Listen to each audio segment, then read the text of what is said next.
WhatsApp everyone, बहुत बहुत स्वागत है आप सभी लोगों का इस अमेजिंग से वीडियो के अंदर। जल्दी जल्दी मुझे एक बार ऑडियो वीडियो चेक दे देंगे और बता दीजिए everything perfect, everything amazing, everything good.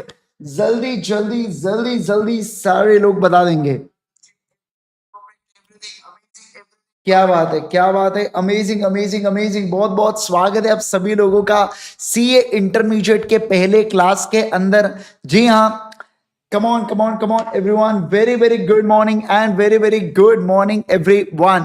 दोस्तों, ये हमारा पहला सेशन होने वाला है जिसके अंदर हम लोग सीए इंटरमीडिएट के बारे में पूरा इंट्रोडक्शन वगैरह हम लोग लेने वाले हैं। बहुत ही मजेदार ये लेक्चर होगा, बहुत इंफॉर्मेटिव लेक्चर होगा ये आप लोगों के लिए। टेंशन मत लेना, आज मैं आपको कुछ ज्यादा पढ़ाने वगैरह नहीं वाला हूँ।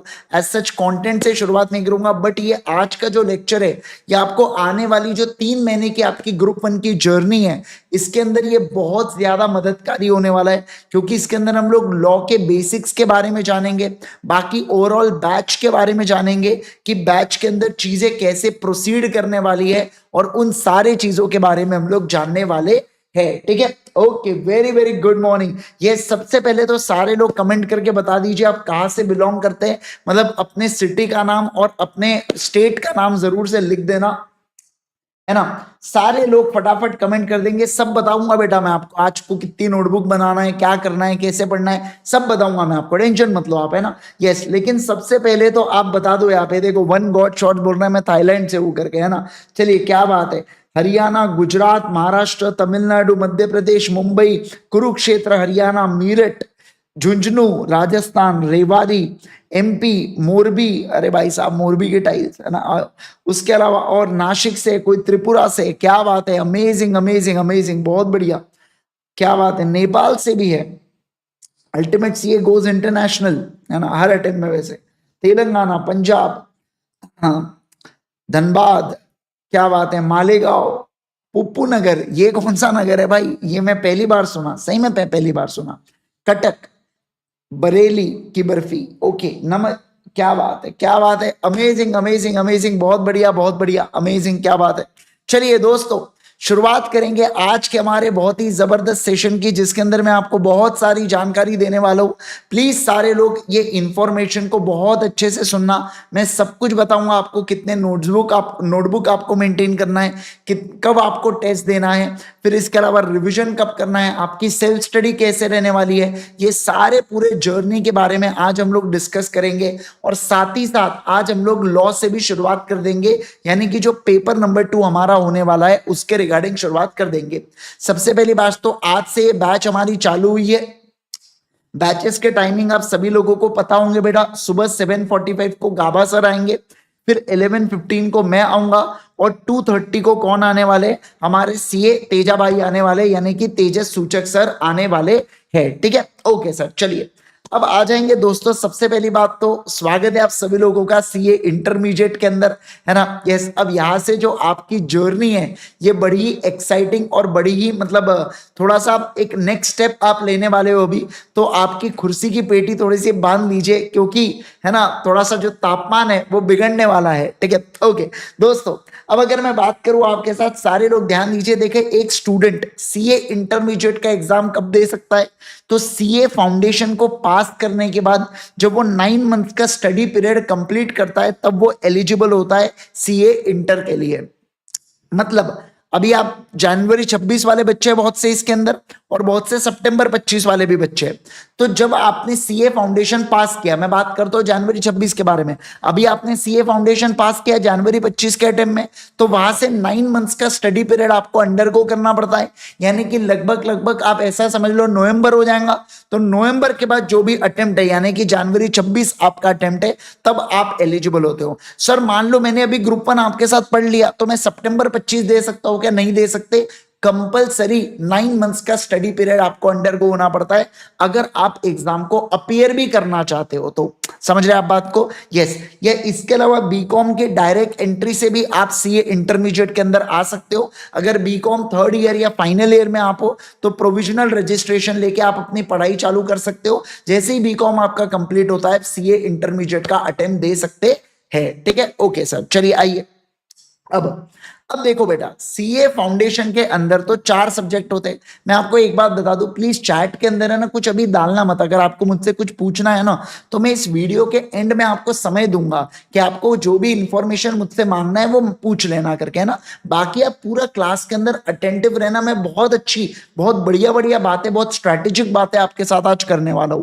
ये आपको पूरे जर्नी में बहुत मदद करने वाली है, ठीक है ना। तो प्लीज ऐसा ज्यादा चैट और कुछ भी आपको सवाल रहा है, आप मुझसे बिंदास पूछना। मैं आपको जब मौका दूंगा ना, तब आप बिंदास पूछ लेना, क्योंकि नहीं तो ऐसा होगा आप डालेंगे और मैं उसको देखूंगा नहीं, तो आपकी जबरदस्ती मेहनत होंगी और मैं कुछ बोल रहा हूँ तो पॉइंट आपसे छूट जाएगा, ठीक है ना।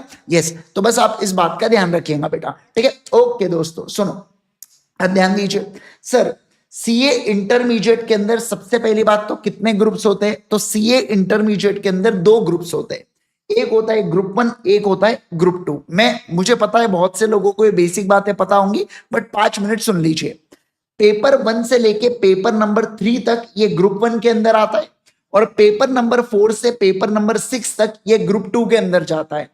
मतलब पेपर नंबर 1 में एडवांस अकाउंट्स है, कंपनी लॉ है, कॉर्पोरेट लॉ जिसको बोला जाता है, टैक्स लॉज है, टैक्स के बारे में आपने आज सुबह पढ़ भी लिया, बहुत सी चीजें आपको पता चल गई होंगी। ये तीनों पेपर 100-100 नंबर के आते हैं। मतलब ग्रुप 1 कितने नंबर का हो गया? 300 नंबर का। Same goes with the group 2। Paper number 4 आता है कॉस्टिंग, और पेपर नंबर 5 आता है ऑडिट। पेपर नंबर 6 आता है एफएमएसएम। और अगेन ये सारे पेपर 100-100 नंबर के हैं, यानी कि ये भी अगेन कितने का हो गया बेटा? 300 नंबर का ग्रुप 2 हो गया। मतलब पूरा सीए इंटरमीडिएट मुझे बताइए कितने नंबर का हो गया? 600 नंबर का पूरा सीए इंटरमीडिएट हो जाता है, ठीक है। एक बात बता दूं, किसी भी बच्चे के पास ऑप्शन होता है कि आप एक ग्रुप पास कर सकते हो, आप 2 ग्रुप पास कर सकते हो, या आप बोथ ग्रुप दे सकते हो। कौन सा बेटर है ये आपको गाबा सर ने बखूबी सुबह बता दिया है, मैं जानता हूं। मैं भी आपको बता दूंगा बाद में, लेकिन उससे पहले पूरा डिस्कशन मेरे साथ सुन लो, ठीक है। ओके, अब मैं आपको बता दूं सीए इंटरमीडिएट की खास बात, कि इन सारे पेपर में क्या क्या मैंने बोलो, इन सारे पेपर के अंदर, इन सारे पेपर के अंदर आपका 70-30 का रूल चलता है। सर 70-30 रूल का मतलब क्या होता है? 70% पढ़ के जाओ, 30% छोड़ दो। नहीं, 70-30 का रूल होता है कि 70% डिस्क्रिप्टिव क्वेश्चन पूछे जाते हैं और 30% एमसीक्यू क्वेश्चंस आते हैं। यानी कि हर एक पेपर में 30 मार्क के एमसीक्यूज होंगे, चाहे अकाउंट्स का पेपर हो, चाहे टैक्स का पेपर हो, चाहे ऑडिट का हो, चाहे लॉ का हो, चाहे कॉस्टिंग का हो, चाहे एफएमएसएम का हो। हर एक पेपर में 70 मार्क के डिस्क्रिप्टिव क्वेश्चन। डिस्क्रिप्टिव का मतलब होता है जैसे फाउंडेशन में लॉ में कैसे होता था, आप आंसर लिखते थे, वो 70 मार्क का आता है। और 30 मार्क का यानी कि 30 मार्क्स का क्या पूछा जाता है बेटा? एमसीक्यू पूछा जाता है। क्या पूछा जाता है? बोलो जल्दी से। एमसीक्यू पूछा जाता है। क्या आप इस बात को समझ रहे हैं? क्या बोलो जल्दी से, क्या आप इस बात को समझ रहे हैं? क्या सब पेपर में, सारे के सारे पेपर में? ओके, ठीक है। अब अगर किसी भी बच्चे को पास होना है तो उसको इंडिविजुअल सब्जेक्ट में 40% और एग्रीगेट में 50% लाना पड़ता है। मतलब क्या, मार्क्स लाते वक्त 100 मार्क देखते हैं। ऐसा नहीं होता है कि एमसीक्यू में अलग पासिंग करना है और डिस्क्रिप्टिव में अलग पासिंग, नहीं है। तो पेपर पूरा 100 नंबर का ना, तो 100 नंबर में इंडिविजुअल में अगर कोई बच्चा पास होना चाहता है तो उसको 40% मार्क लाना होता है, और जो एग्रीगेट में अगर आपको पास होना है तो आपको 50% मार्क्स लाना है। आई थिंक सो फाउंडेशन के अंदर भी सेम रूल था, जहां आपको हर एक सब्जेक्ट के अंदर 40 नंबर लाना पड़ता है। और अगर पूरे में बात करूं चारों सब्जेक्ट मिला के, तो आपको 200 या 200 के ऊपर लाना पड़ता है। बराबर है ना? Yes sir. अब देखो, मैं आपको कुछ चीजें बता रहा हूं, यहां पे जरा फोकस करना। मैं मेरे बारे में बात कर रहा हूं। मान लो मैंने दोनों ग्रुप दिया जनवरी 26 के अंदर या सितंबर 25 के अंदर, तो देखो क्या, पेपर नंबर 1 2 3 1 से लेके 6 तक मैंने इतनी जबरदस्त पढ़ाई किया बेटा कि मेरे को सब पेपर के अंदर एग्जैक्ट 40 नंबर मिले। क्या मिले? बोलो जल्दी से। एग्जैक्ट 40 नंबर मिले। तो मुझे एक बात बताइए, क्या मैं पास हो गया? क्या? तो देखो, इंडिविजुअल में 40% मार्क्स तो लेके आ गया, पर क्या मैं एग्रीगेट 50% मार्क्स लाया? क्या मैंने बोथ ग्रुप दिया था, तो 600 में से क्या 50% मतलब 300, क्या मुझे 300 मार्क्स मिले? क्या नहीं सर, नहीं मिले। तो जब मुझे 300 नंबर नहीं मिले, इसका मतलब मैं क्या हो गया बेटा? बोलो जल्दी से। इसका मतलब मैं फेल हो गया। क्या हो गया? बोलो जल्दी से। इसका मतलब मैं फेल हो गया। समझे आप बात को? यस। फिर मैंने, मान लो ये एक केस हुआ, अब ये दूसरा सिनेरियो देखो। जिसके अंदर मैंने मेहनत की और मुझे इस तरीके के नंबर मिले, क्या हर एक पेपर में मुझे 40 से ऊपर है क्या? हाँ। और सबकी अगर मैं टोटल करूं तो कितने आ रहा है? 340 आ रहा है। कितना आ रहा है बोलो जल्दी से? 340 आ रहा है। मुझे बताइए क्या 40% वाला क्राइटेरिया फुलफिल हुआ? हुआ। क्या एग्रीगेट 50% वाला क्राइटेरिया फुलफिल हुआ? हुआ। तो इस केस के अंदर मैं क्या बोलूंगा? मैं पास हो गया। क्या हो गया बोलो जल्दी से? मैं बोथ ग्रुप पास हो गया। समझे क्या आप बात को? Yes, okay. अब एक और केस समझो। मान लो इस तरीके से पेपर के नंबर आए कि ग्रुप 1 के अंदर 70, 60, 40 ऐसे मार्क्स आए, ग्रुप 2 के अंदर 40, 39, 46 मार्क्स आए। मुझे जरा एक बात बताइए, क्या सारे सब्जेक्ट में मुझे 40 से ऊपर आए क्या? नहीं सर, नहीं आए, ऑडिट में नहीं आए। लेकिन अगर आप ग्रुप 1 के मार्क्स एक बार चेक करोगे तो मुझे 70, 60 और 40 मिले हैं, जिसका टोटल 170 होता है। और ग्रुप 1 में कितने चाहिए मुझे? 300 में से मुझे 150 नंबर चाहिए पास होने के लिए। मुझे आए कितने? 170 आए, मतलब ज्यादा आए। और मिनिमम 40 का क्राइटेरिया भी मैं पास कर गया। इसका मतलब ये होगा कि मैंने जनवरी जो भी अटेम्प्ट मैंने दिया वो मैं उसके अंदर मैंने ग्रुप 1 क्लियर कर लिया। मतलब जब मेरा अगला अटेम्प्ट आएगा, मान लो मई 26 का मेरा अगला अटेम्प्ट आता है, तो उसके अंदर मुझे सिर्फ और सिर्फ ग्रुप 2 के तीनों सब्जेक्ट देना है। बाकी मुझे ग्रुप 1 देने की जरूरत नहीं, क्योंकि मैं ग्रुप 1 पास हो चुका हूं। क्या कहा मैंने बोलो? क्योंकि मैं ग्रुप 1 पास हो चुका हूं। क्योंकि मैं ग्रुप 1 पास हो चुका हूं, तो मुझे सिर्फ ग्रुप 1 तो मुझे सिर्फ ग्रुप 2 देने की जरूरत है। अगला एक और सिनेरियो है जहां पे मैं ग्रुप 1 फेल हो रहा हूं बेटा और ग्रुप 2 पास हो रहा हूं, तो अगले अटेम्प्ट में मुझे क्या देना है? सिर्फ और सिर्फ ग्रुप 1 देना है, ग्रुप 2 देने की जरूरत नहीं। क्या आप इस बात को समझ पा रहे हैं क्या? ये सारे अलग अलग केसेस है जो मैं आपको समझा रहा हूं कि एक बच्चे के साथ हो सकता है। इन सारे केसेस में से कोई भी चीज हो सकती है, ऐसा मैं कह रहा हूं, है ना? यस। तो मतलब इंडिविजुअल ग्रुप भी पास हो सकता है और बोथ ग्रुप तो पास कभी भी हो ही सकते हैं, वो तो कोई बात ही नहीं है।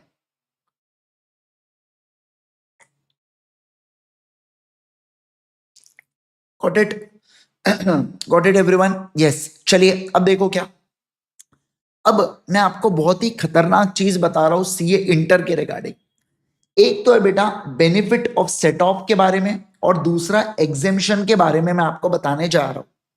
सबसे पहले मैं आपको सेट ऑफ समझा देता हूं। आज मैं जानता हूं बहुत से बच्चों को गाबा सर ने सुबह समझाया, फिर से एक और बार आप सुन लो। लेकिन देखो क्या, अगर आप बोथ ग्रुप देते हो, क्या कहा मैंने बोलो? अगर आप बोथ ग्रुप देते हो, अगर आप बोथ ग्रुप देते हो, जब दो ग्रुप दोगे तभी ये बेनिफिट आपको मिलेगा। और मान लो मुझे कुछ इस तरीके के मार्क्स आ जाते हैं कि पेपर 1 के ग्रुप 1 के अंदर मुझे 130 मार्क आ रहे और ग्रुप 2 के अंदर मुझे 200 मार्क्स आ रहे। क्या आ रहे बोलो जल्दी से? 200 मार्क्स आ रहे। मुझे चाहिए थे 150 आए 130, चाहिए थे 150 आए 200।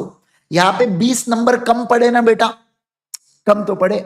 तो आईसीआई क्या कहता है? एक काम कर, तुमने ग्रुप 2 के अंदर ज्यादा मार्क लाया है ना, एक काम कर वहां से 20 नंबर को बोरो कर ले और तू ग्रुप 1 भी पास हो जा। इसे बोला जाता है benefit of set of.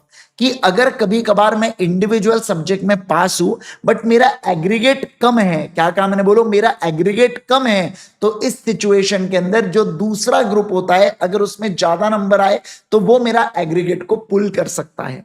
Same वाइसा वर्सा भी हो सकता है, ग्रुप 1 में ज्यादा नंबर आए ग्रुप 2 में कम आए तो ग्रुप 1 के मार्क्स क्या हो जाएंगे? सेट। बस आपने सब्जेक्ट में फेल नहीं होना है, सारे सब्जेक्ट में पास है और आप एग्रीगेट क्रॉस कर रहे हो, बस किस्सा खत्म भैया। हम फिर आपको क्या करवा देंगे? हम आपको पास करवा देंगे। सर सेट ऑफ की कोई लिमिट है? कोई लिमिट नहीं है, जीरो लिमिट। मतलब आपको जितना चाहिए उतना सेट ऑफ ले लो, बस मिनिमम 40-40 लाना। मान लो इसके अंदर 40 नंबर आते तो 120 होता, तो मैक्सिमम कितना? 30 ही सेट ऑफ हो सकता है ना, उससे ज्यादा क्या सेट ऑफ होगा? अपने को 150 ही तो चाहिए पासिंग के लिए और मिनिमम 120 आ सकते हैं। समझ रहे क्या बात को? तो मैक्स टू मैक्स 30 का ही सेट ऑफ चाहिए ना, तो आपको यहां पे उतने मार्क्स मिनिमम ज्यादा चाहिए। मैं आपको एक बात बताऊं, इस बार के अटेम्प्ट में एक बच्चे का फर्स्ट अटेम्प्ट था, उसके साथ क्या हुआ? ग्रुप 1 के अंदर 149 है, ग्रुप 2 के अंदर 151 है। अब समझ रहे क्या?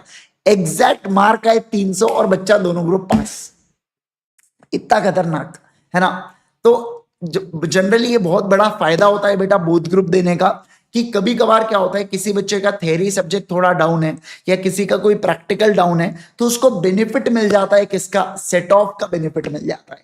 ये सबसे खतरनाक चीज होती है बोथ ग्रुप देने की, ठीक है ना। Yes, okay. अब देखो क्या, अब एक और बात बता दूं, जब आप बोथ ग्रुप देते हो तभी आपकी सीए की आर्टिकलशिप चालू होती है, यानी कि आप बोथ ग्रुप पास हो जाओगे उसके बाद ही आप सीए की आर्टिकलशिप से शुरुआत कर सकते हो, तब तक आप सीए की आर्टिकलशिप से शुरुआत नहीं कर सकते। ये बात मैं आपको बता दूं, ठीक है ना।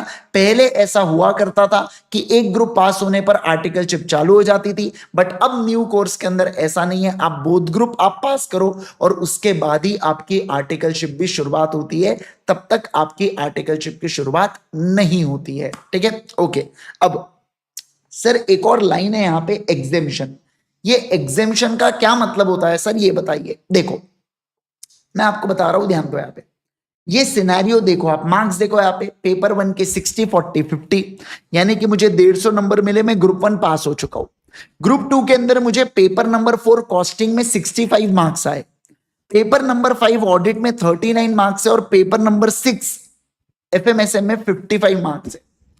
देखो यहां पे अब सेट ऑफ की तो बात ही नहीं आती, क्यों नहीं आती, क्योंकि मैं एक सब्जेक्ट में फेल हो गया ना, इसका मतलब मैं ग्रुप 2 फेल हो चुका हूं बेटा। मानते हो कि नहीं मानते हो, मतलब रिजल्ट क्या हुआ, ग्रुप 1 पास ग्रुप 2 फेल, ये रिजल्ट हुआ बेटा। अब ग्रुप 2 में फेल क्यों हुआ, ऑडिट के कारण हुआ। पर आप अगर एक चीज देख रहे होंगे तो मुझे 65 नंबर मिले बेटा पेपर नंबर 4 में कॉस्टिंग में।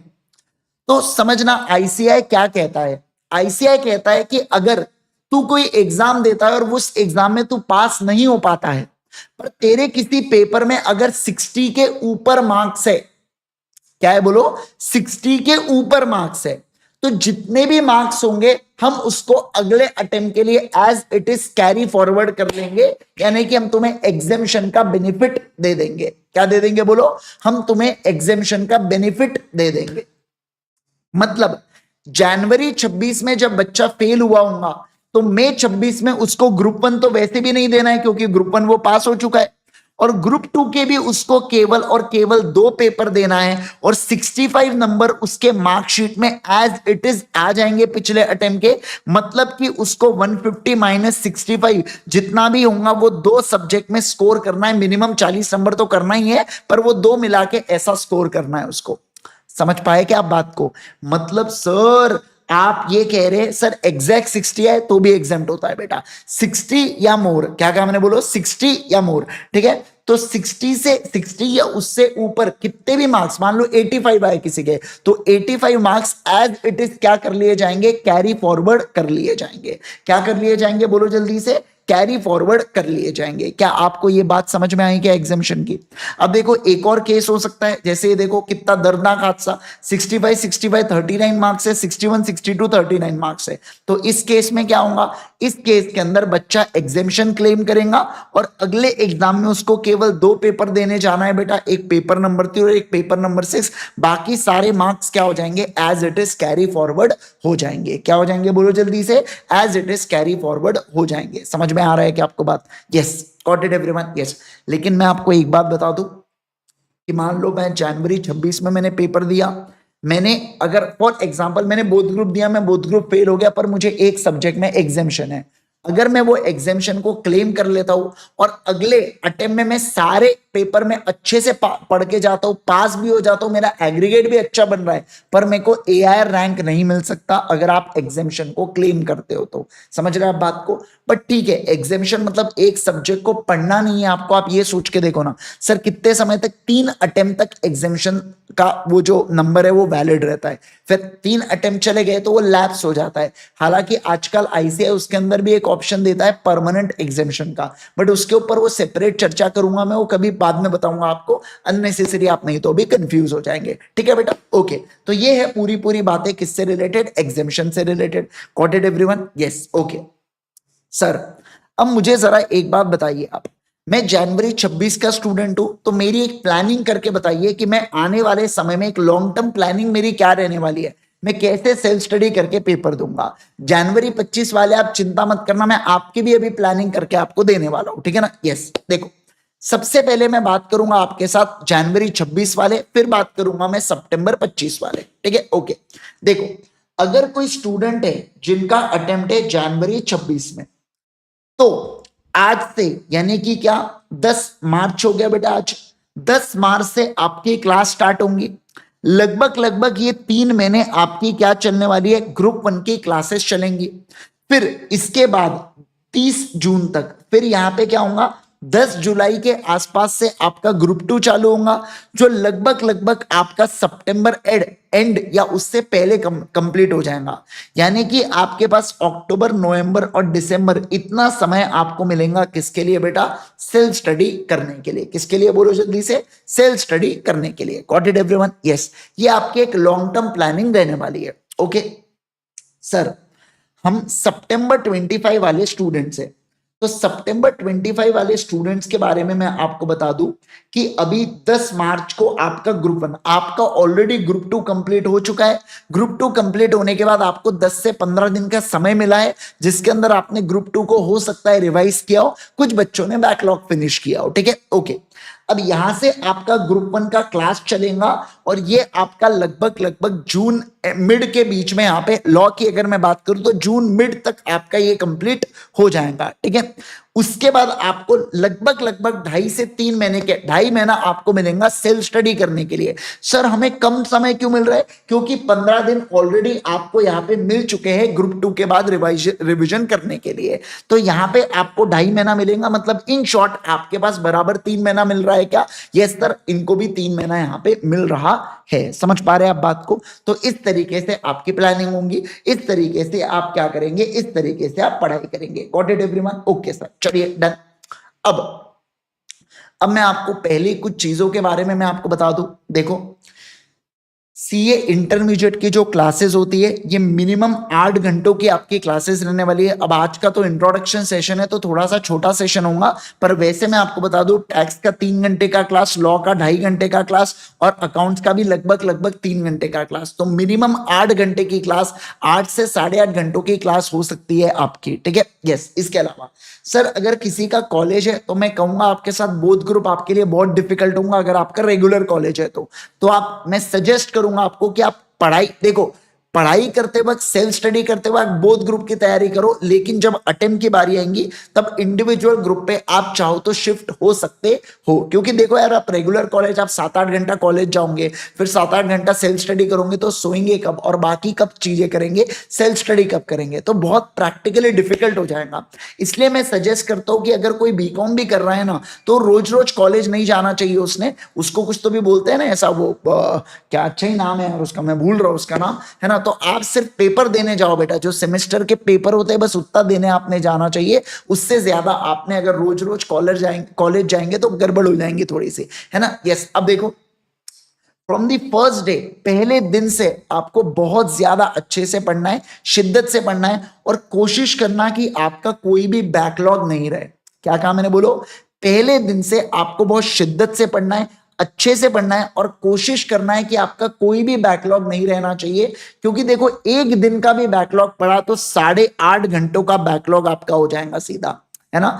तो इसलिए अपने को बहुत डेडिकेटेडली आने वाले 9 महीने पढ़ाई करना है। देखो मैं आपको जेन्युइनली एक बात बता रहा हूं, मैं आपको मेरी बात बता रहा हूं, CA intermediate is more difficult than CA final. मैं क्यों कह रहा हूं, आप इस बात को समझो।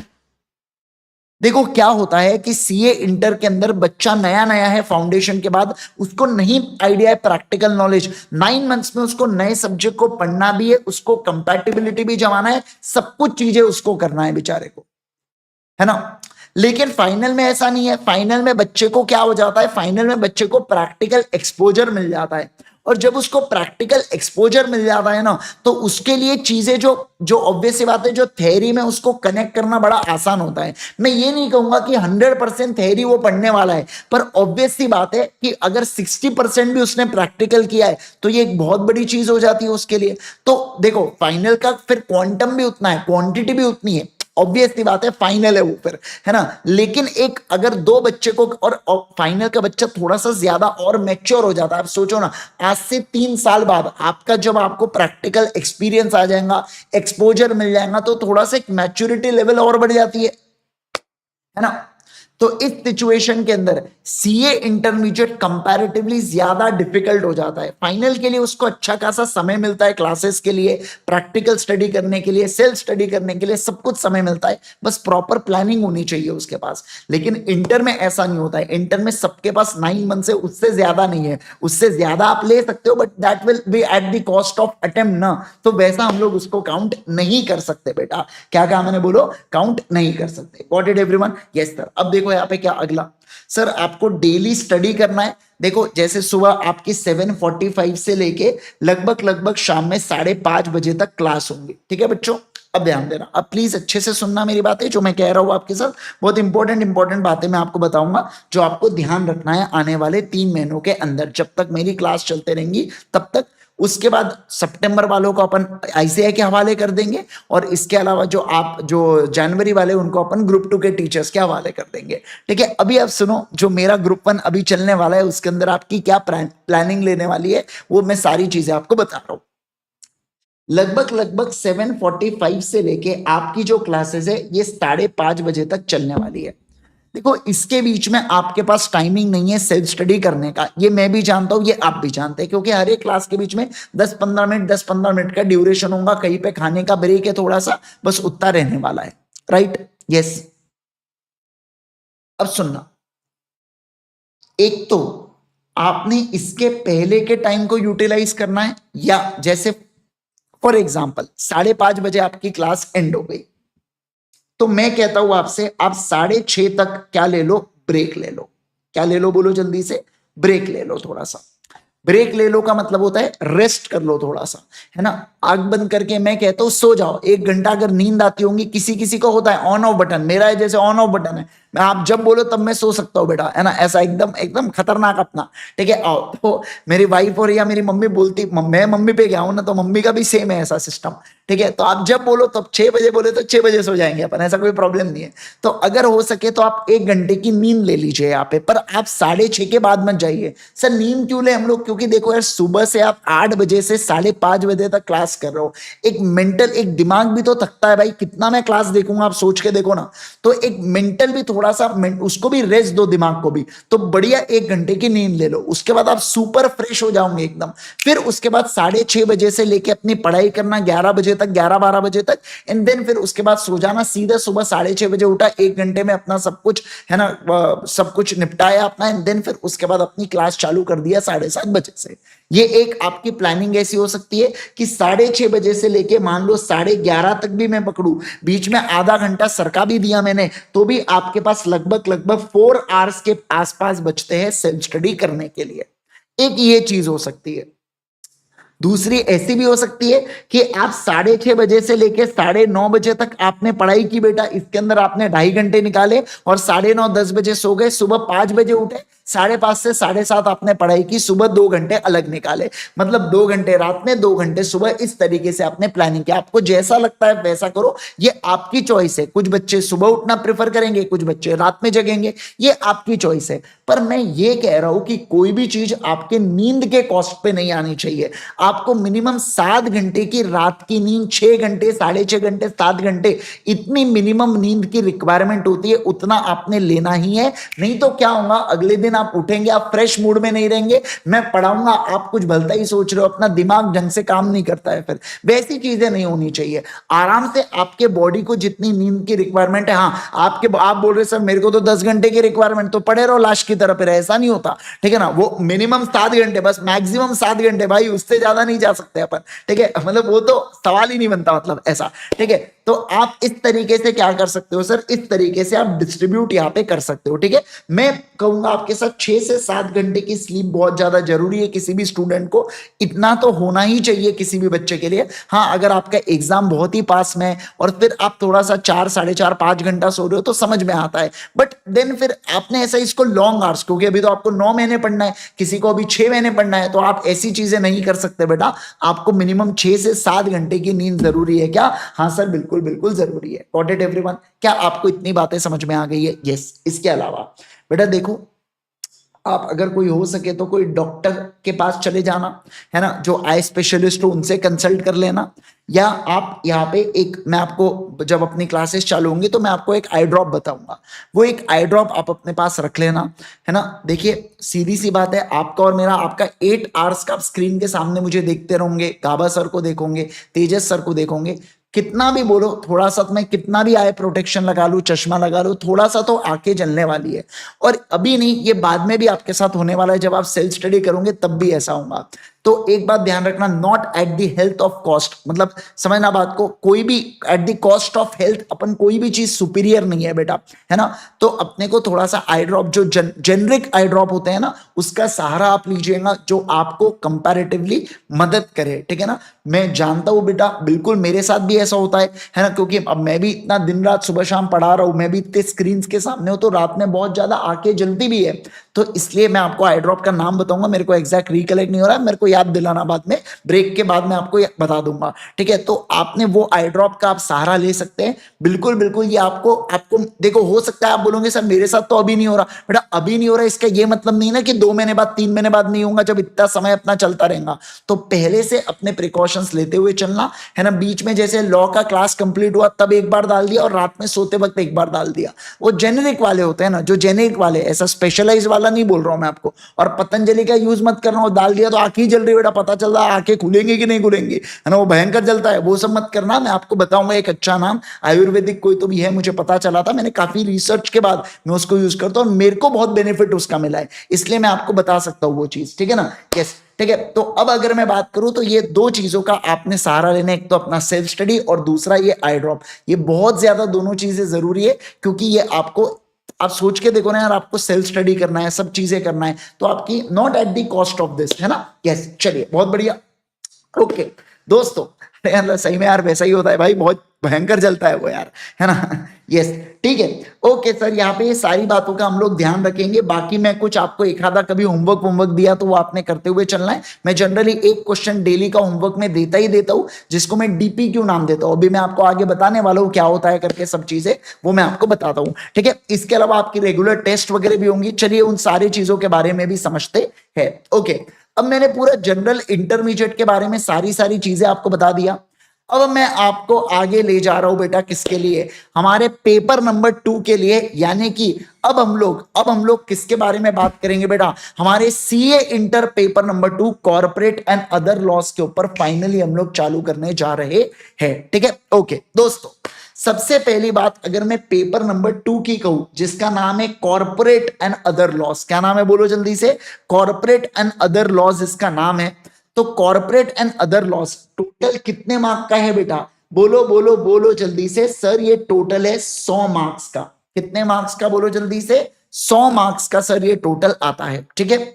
जिसमें से 70 मार्क का क्या है बेटा, डिस्क्रिप्टिव है, और 30 मार्क का कितना है बोलो, MCQ आता है, ठीक है। ओके, इसमें 15 क्वेश्चन आते हैं 2 नंबर के, यानी कि हर एक MCQ होता है 2 नंबर का, ऐसे 15 MCQ आते हैं 30 नंबर के। सर MCQ में नेगेटिव मार्किंग होती है क्या, नहीं होती बेटा नेगेटिव मार्किंग, है ना। फाउंडेशन के अपनी चीजों से बाहर निकलो, इंटरमीडिएट के अंदर नेगेटिव मार्किंग नहीं होती है, किसके अंदर, MCQ के अंदर। समझे आप बात को, एक तो 0 मिलेगा, नहीं तो 2 नंबर मिलेगा, ऐसा आधा, आप बोले आधा गोला सही भरा है, बोले ऐसा नहीं होता, ठीक है। ओके, तो आपको यहाँ पे क्या मिलने वाला है सर, एक तो 2 नंबर, नहीं तो 0 नंबर यहाँ पे रहने वाला है। ओके सर, मुझे सिलेबस बता दीजिए कितना है। तो देखो, कंपनीज एक्ट आपको पढ़ना है, आपको LLP एक्ट पढ़ना है, आपको फेमा पढ़ना है, आपको जनरल क्लॉजेज एक्ट पढ़ना है, आपको इंटरप्रिटेशन ऑफ स्टैट्यूज पढ़ना है। सर 5 एक्ट है सिर्फ, मतलब ये तो फाउंडेशन के सिलेबस से भी कम हुआ सर। बिल्कुल देखो, 5 एक्ट, फाउंडेशन में आप 7 एक्ट पढ़ते थे, थाला फॉर अ रीजन, बट यहाँ पे तो केवल और केवल 5 एक्ट है बेटा, है ना। यस, लेकिन मजे की बात क्या है कि एक कंपनी, जैसे वहां पे वो जाड़िया नहीं था क्या बेटा, इंडियन कॉन्ट्रैक्ट है, ये पहला हुआ, है ना, वैसे यहाँ पे कंपनीज एक्ट है, जिसके अंदर 11 चैप्टर्स आपको पढ़ना होता है, ठीक है। ओके, तो कंपनीज एक्ट और LLP मिला के आता है 70 नंबर के लिए, और फेमा, GCA और IOS ये तीनों मिला के आता है कितने नंबर के लिए बेटा, 30 मार्क्स के लिए पूछा जाता है। अब कुछ होशियार बच्चे इसके ना आपस में इसको कनेक्ट कर डालेंगे बेटा, सर इसका मतलब फेमा, GCA और IOS से सिर्फ MCQ आएंगे, और कंपनी लॉ से सिर्फ सिर्फ डिस्क्रिप्टिव आएगा क्या? नहीं, मैं पहले ही बता दूं, दिमाग मत चलाओ अपना, है ना। इसका 30%, 30 मार्क का 30% समझ लो, 9 मार्क वगैरह के यहाँ पे एमसीक्यू पूछेंगे, 9 मार्क मतलब 8 या 10 नंबर के, और बचे हुए इसके कंपनी लॉ और एलएलपी से क्या आने वाले बेटा? कंपनी लॉ और एलएलपी से एमसीक्यूज आने वाले है। क्या आप इस बात को समझे क्या? यस, मतलब सारे चैप्टर्स में से एमसीक्यू का कवरेज होता है, सारे चैप्टर्स में से डिस्क्रिप्टिव का भी कवरेज होता है। Got it everyone? क्या आपको ये बातें समझ में आ रही है? क्या तुमने सोचा ना, मैं तुम्हारी बात कर रहा हूं, तुमने सोचा ना, सही बात बताना, जब ये 30 देखा तो 2 मिनट के लिए तो मन में लगाना कि सर ये हो सकता है करके, कि 30 ये मैच कर रहा है तो जमा ले क्या, है ना। नहीं भाई नहीं, समझना बात को, बिल्कुल भी नहीं, ठीक है। ओके चलो, तो इस तरीके से आपका क्या रहने वाला है बेटा? इस तरीके से आपका डिवीजन यहां पे रहने वाला है पूरे पूरे इसका। ओके सर, अब मुझे बताइए आपका और हमारा अप्रोच क्या रहेगा लॉ में पढ़ने के लिए? हम किस तरीके से लॉ में पढ़ेंगे सर? आप जरा ये तो बताइए, किस तरीके से लॉ में पढ़ेंगे? बुक्स कब तक आएंगे? कौन सी किताबें मिलेंगी? ऐप पे कब शिफ्ट होंगे? आपके मन में ये सब उछलते पुछलते सवाल होंगे ना। चलो आओ उसके बारे में हम लोग यहाँ पे देखते हैं, ठीक है। आओ देखो सर, हमारा अप्रोच क्या रहने वाला है पढ़ने का। पहला, सबसे पहली बात तो मैं आपको कोई भी कॉन्सेप्ट को एक्सप्लेन करूंगा, एग्जाम्पल की मदद से मैं आपको कॉन्सेप्ट को सबसे पहले समझाऊंगा। समझाने के बाद मैं आपको रीड कराऊंगा अर्थशास्त्र से। अर्थशास्त्र क्या है बेटा? मॉड्यूल का नाम है मेरे, ठीक है। मेरे 2 मॉड्यूल आते हैं, अर्थशास्त्र 1, अर्थशास्त्र 2, ठीक है। तो ये अर्थशास्त्र से हम लोग क्या करेंगे, जो भी कॉन्सेप्ट हमने एक्सप्लेन किया है, मैंने आपको समझाया हूं, मैंने आपको हैंड रिटन नोट्स बना के दिया हूं, उसके बाद अपन उस कॉन्सेप्ट को आराम से रीड करेंगे, और उसके बाद हम लोग क्या करेंगे, क्वेश्चन एंड आंसर्स की प्रैक्टिस करेंगे। समझ रहे हैं आप बात को? बस इतना, एकदम सिंपल अपना अप्रोच है। फाउंडेशन में भी अपन सेम करते थे, पहले कॉन्सेप्ट को समझ लिया अच्छे से, उसके बाद रीड कर लिया, हैंड रिटन नोट्स बन गए, और उसके बाद हमारे क्वेश्चन एंड आंसर्स की प्रैक्टिस रहेंगी। समझे आप बात को?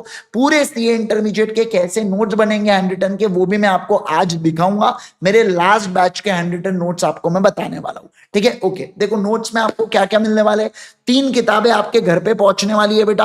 पहला है अर्थशास्त्र 1, दूसरा है अर्थशास्त्र 2, ये दोनों कलर मॉड्यूल रहेंगी, और क्वेश्चन बैंक आपके पास आएंगी। क्वेश्चन बैंक की खास बात बता दूं मैं आपको, ये सेक्शन वाइज क्वेश्चन बैंक है। और चौथा हमारे हैंड रिटन नोट्स है, जो हम एक तो क्लास में बनाएंगे, या आफ्टर द क्लास में आपको कभी कभार होमवर्क देता हूं, जो मैं आपको डेली बेसिस पर जो भी नोट्स बनेंगे वो मैं आपको शेयर करते हुए चलूंगा। सर रहा नहीं जाता, तड़प ही ऐसी है, नोट्स तो बताइए। देखो हमारे नोट्स इस तरीके से दिखने वाले हैं, ठीक है ना। देखिए ऐसी बुक आएंगी आपके पास A4 साइज की, जिसके अंदर इस तरीके से हमने क्या करके रखे हैं, नोट्स। आपको अगर मैं नोट्स की एक बात बताऊं तो इस, यानी कि ये वाले जो अभी ये मैं बैच ले रहा हूं सितंबर 25 और जनवरी 26, इसके अटेम्प्ट ऑनवर्ड्स, मैंने यहाँ पे नोट्स के अंदर बहुत सारे चेंजेस किए। देखो बहुत सारे बच्चों को है ना आखिरी में तकलीफ जाती है कि सर कितनी बातें याद रखना है, कितनी बातों से रिवाइज करना है। तो मैंने जितने भी इंपॉर्टेंट पॉइंट्स है, जिसको मैं पहले हाईलाइट कराता था, अब मैं आपको पहले से रेड पॉइंट से उसको क्या करवा के भेजूंगा, मार्क करवा के भेज रहा हूं। मतलब कौन सी बातों को आपको ध्यान रखना है, ये जब किताबें आपके पास आएंगी उस समय ही आपको पता रहेगा क्या। यस, पूरी मॉड्यूल हमारी इसी तरीके से रहने वाली है, जहां पे जो रेड पॉइंट है उससे इंपॉर्टेंट पॉइंट्स को मैंने क्या कर रखा हूं, हाईलाइट कर रखा हूं, ठीक है ना। यस, ये अपने आप में बहुत गेम चेंजर चीज रहेंगी, क्योंकि एग्जाम से पहले फटाफट वो लाल लाल वाले पॉइंट्स पढ़ लिए और आगे बढ़ गए अपन लोग। मतलब अपना फोकस ओरिएंटेड हो जाती है पूरी किताब है अपनी, ठीक है। पूरी मॉड्यूल, मेरी दोनों मॉड्यूल इसी तरीके से आपको दिख जाएंगी, जहां पे पूरे, जैसे देखो ओपीसी कौन बना सकता है, ये आपने पढ़ा हुआ है बेटा फाउंडेशन के अंदर, तो नेचुरल पर्सन और इंडियन सिटीजन, क्योंकि रेसिडेंट ऑफ इंडिया की कंडीशन तो वैसे ही बेटा अब ऑप्शनल रह चुकी है।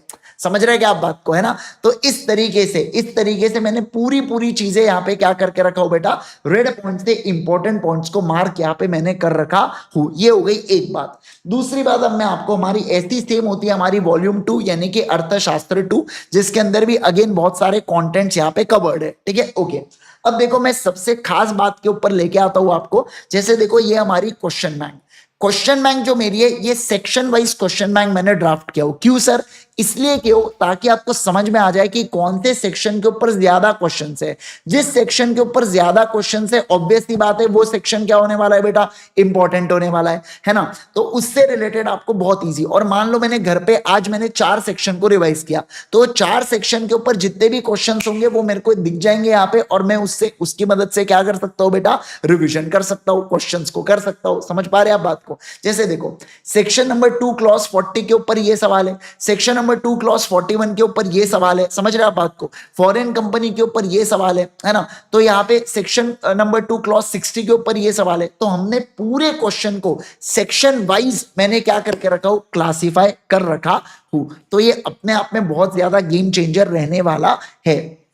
इसके साथ साथ सर क्या हमको सेक्शंस को लर्न करना कंपलसरी है लॉ के अंदर, बिल्कुल भी नहीं है। पर कुछ जो इंपॉर्टेंट सेक्शंस होंगे जिसकी लिस्ट मैं आपको प्रोवाइड करूंगा, जो मैं आपको मार्क करके दूंगा, वो सेक्शंस को अपने को ध्यान रखना पड़ेगा। अब उसको ध्यान रखने के लिए कौन सी स्टोरी बनाना है, क्या न्यूमोनिक्स देना है, ये मैं डिसाइड करूंगा कि आपको कैसे उसके बारे में गाइड करना है मुझे, ठीक है ना। तो वो मैं आपको कैसे लर्न करवाना है वो मैं लर्न करवा लूंगा। पर ऑब्वियस सी बात है, आप ऐसा समझो 150 में से 50 ऐसे सेक्शन है जिसके सेक्शन नंबर अपने को ध्यान रखना होता है। बाकी कुछ सेक्शंस तो आपको ऑटोमेटिक ध्यान रह जाएंगे, क्योंकि उसके क्वेश्चंस इतने बार आपके सामने आएंगे तो आपको ऑटोमेटिक लर्न रहेंगे कि अच्छा इसका ये सेक्शन होता है करके, ठीक है। यस, बाकी आपको सब सेक्शन या रूल नंबर वो सब चीजें याद रखने की जरूरत बिल्कुल भी नहीं होने वाली है सीए इंटरमीडिएट के अंदर। सर केस लॉज है क्या सीए इंटर में? कहीं कहीं पर केस लॉज है, पर अगर मैं पूरे सीए इंटर को मिलाऊंगा तो मुश्किल से 10 से 15 केस लॉ होंगे, वो भी मैं बोल रहा हूं मुश्किल से, ठीक है ना। उससे ऊपर केस लॉज नहीं है, तो बस उतने केस लॉज को, और उसमें से भी कुछ इंपॉर्टेंट है, बाकी तो ऐसे ही फालतू है।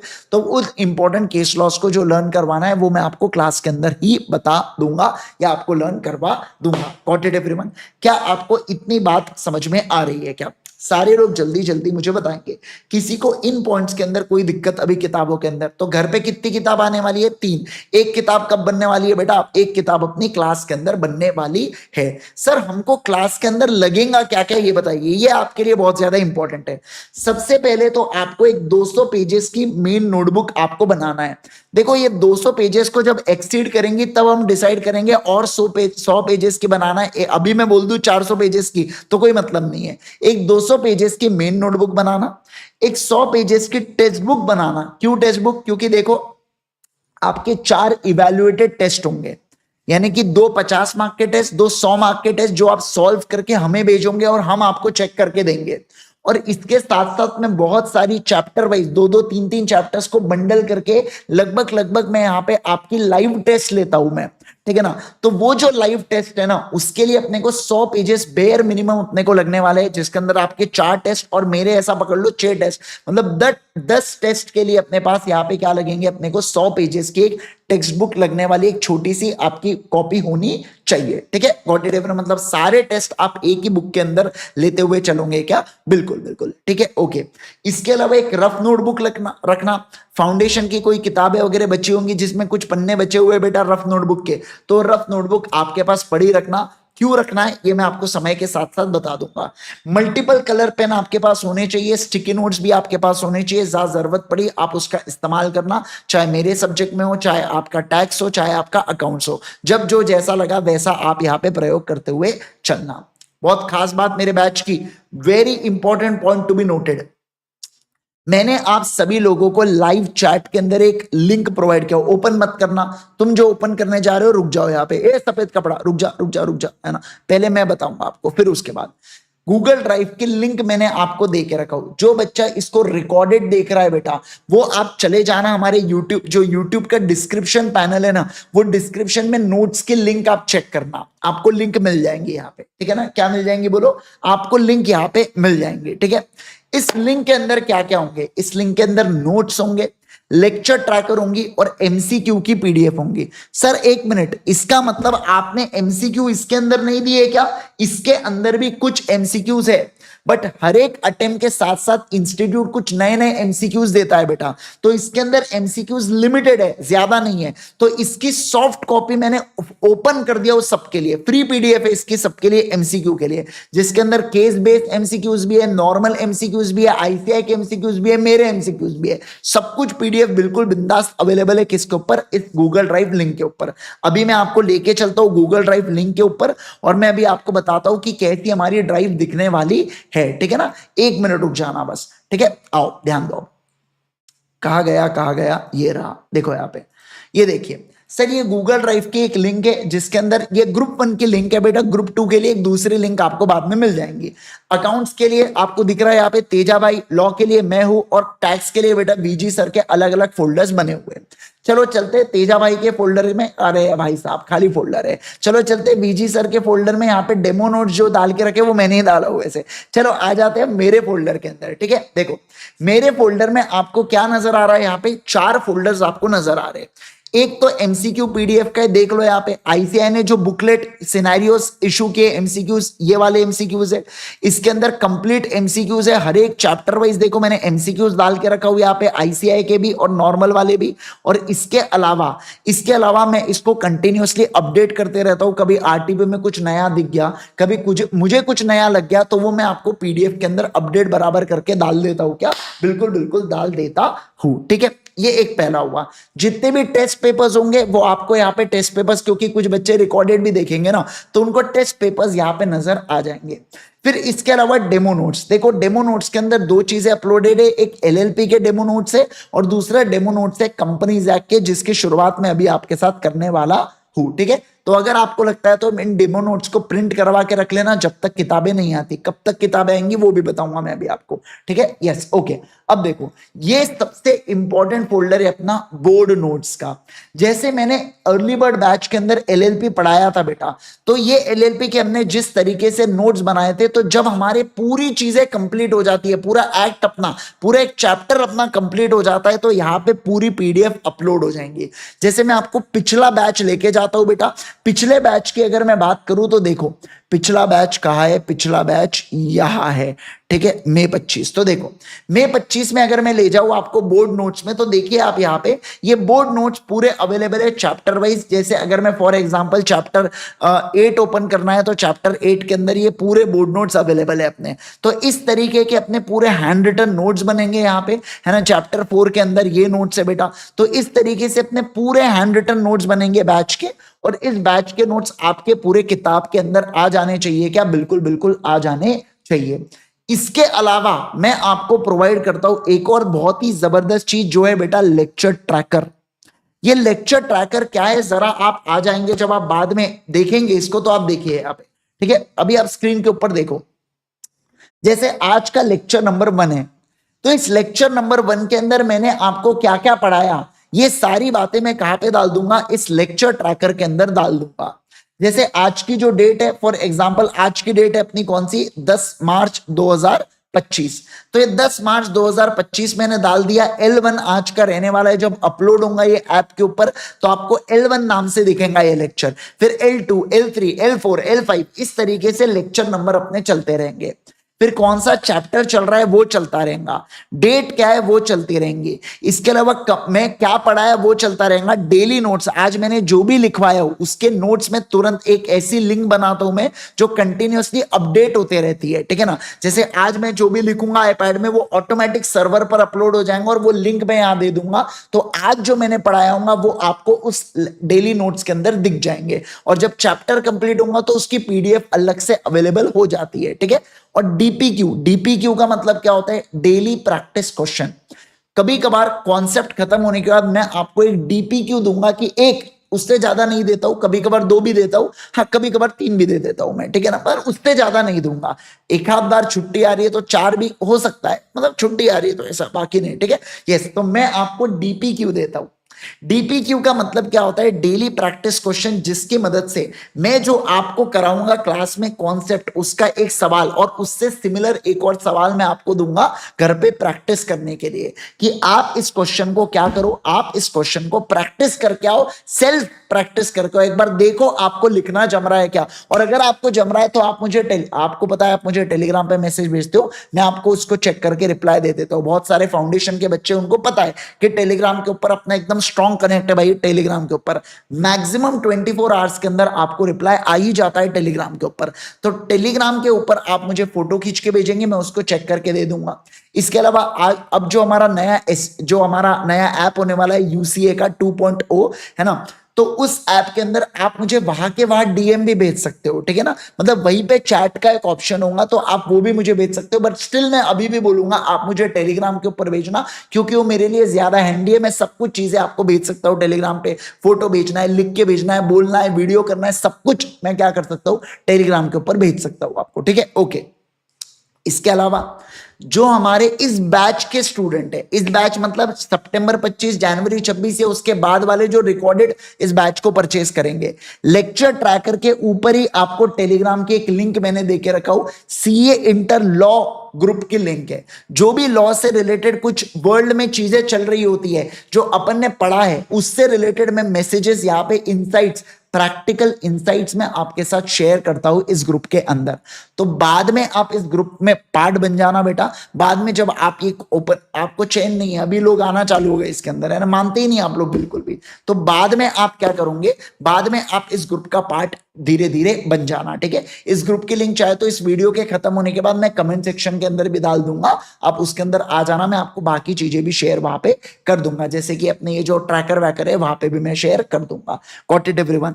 क्या सारे लोगों को इतनी पूरी पूरी बातें एकदम क्लियर है क्या? पहले मुझे आप इतना बता दो, क्या सभी लोगों को ये पूरी बातें समझ में आ गई है क्या? किसी को अभी तक कोई और दिक्कत, आप बताइए, किसी को कोई भी दिक्कत अभी तक नहीं?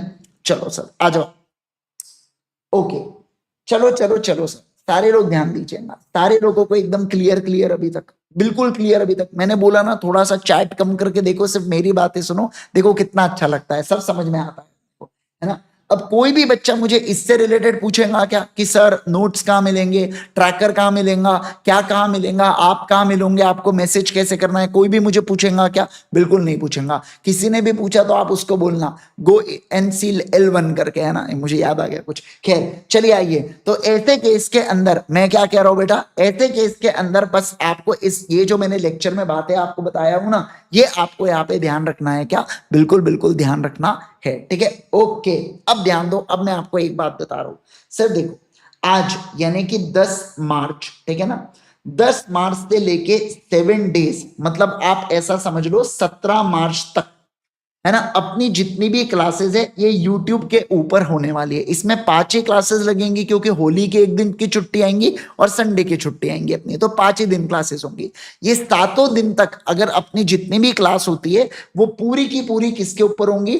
100% यूट्यूब के ऊपर होंगी। किसके ऊपर होंगी बोलो?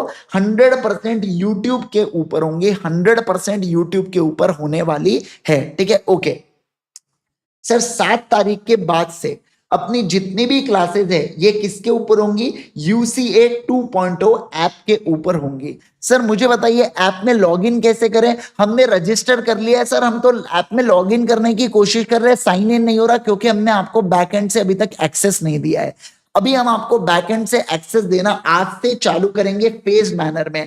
आज कुछ लोगों को आएगा, कल कुछ लोगों को आएगा, परसों कुछ लोगों को आएगा, तरसों कुछ लोगों को आएगा। ऐसे फेज मैनर में आप लोगों को ऐप के ऊपर हम धीरे धीरे शिफ्ट करेंगे। पर आपकी क्लासेस कहाँ चलती रहेंगी? यूट्यूब के ऊपर ही आपकी क्लासेस 7 दिनों तक चलते रहने वाली है। ये पहले 7 दिन, जो बच्चा इसको रिकॉर्डेड लेक्चर बेटा आपने बाद में लिया, आप इसको ऐप के ऊपर क्लास देख रहे हो, आप ऐप के ऊपर ही देखना, आप जबरदस्ती यूट्यूब पे मत आ जाना, ठीक है ना। आप बढ़िया ऐप पे देखना, जो रिकॉर्डेड देख रहे हैं इसको, मान लो अभी मार्च चल रहा है, किसी ने अप्रैल में रिकॉर्डेड खरीदा, किसी ने बाद में खरीदा बेटा, सितंबर में खरीदा किसी ने, तो आप बिंदास पूरे लेक्चर्स ऐप के ऊपर देखना, ठीक है। Okay got it everyone? मैं सिर्फ ग्रुप 1 की बात कर रहा हूं, जब मैं बात कर रहा हूं तो सिर्फ और सिर्फ ग्रुप 1 से रिलेटेड बात कर रहा हूं, बाकी मैं किसी से रिलेटेड, जो ये बैच चालू हुई है मैं उससे रिलेटेड बात कर रहा हूं। मैं आपकी पुरानी बैचेस जो ग्रुप 2 की हो चुकी है उससे रिलेटेड मैंने बात अभी तक नहीं किया हो यहाँ पे, ठीक है। ओके, गॉट इट, सबको एकदम क्लियर है इतना। तो फेज मैनर में सर आप हमको यूजर आईडी पासवर्ड भिजवाओगे या हमारी टेक्निकल टीम आपसे कांटेक्ट करेंगी, वो आपको बराबर से ऐप के ऊपर शिफ्टिंग करवा देंगी।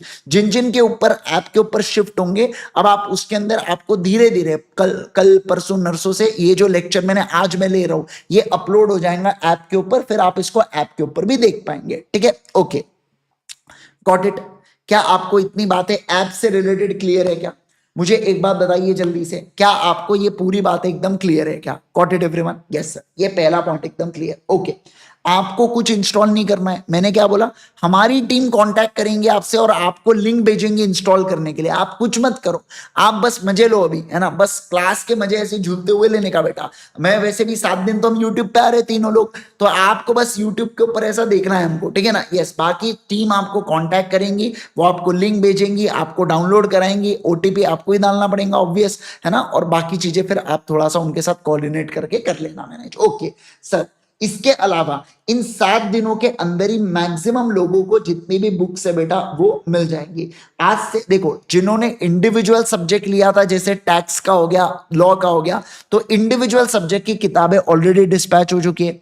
जिनके कॉम्बोज थे बेटा, उनके कॉम्बो आज से डिस्पैच होना चालू हो चुके हैं। सारे कॉम्बोज, जैसे group 1 combo, both group combo, अभी देखो जिन्होंने बोथ ग्रुप कॉम्बो लिया उनको सिर्फ ग्रुप 1 की किताबें अभी आएंगी, ग्रुप 2 की किताबें बाद में मिलेंगी उनको, जब वो चालू होने वाला रहेगा उसके 10 दिन पहले, 1 हफ्ते पहले उनको ग्रुप 2 की किताबें मिलेंगी। समझ रहे हैं आप बात को? तो अभी आपको किताबें आज से डिस्पैच हुई है, मतलब अब डिपेंडिंग, पुणे से डिस्पैच होता है हमारा पुराना, मतलब पूरा पुणे से डिस्पैच होता है, तो जितना पास में जितना दूर उस हिसाब से आपको किताबें पहुंच जाएंगी, उसमें आपने टेंशन नहीं लेना है। बाकी जैसे मैंने डेमो नोट्स दिया वैसे तेजस सर भी डेमो नोट्स देंगे, वीजी सर भी डेमो नोट्स देंगे। तो डेमो नोट्स आपको प्रिंट कराना नहीं कराना ये आपकी चॉइस है।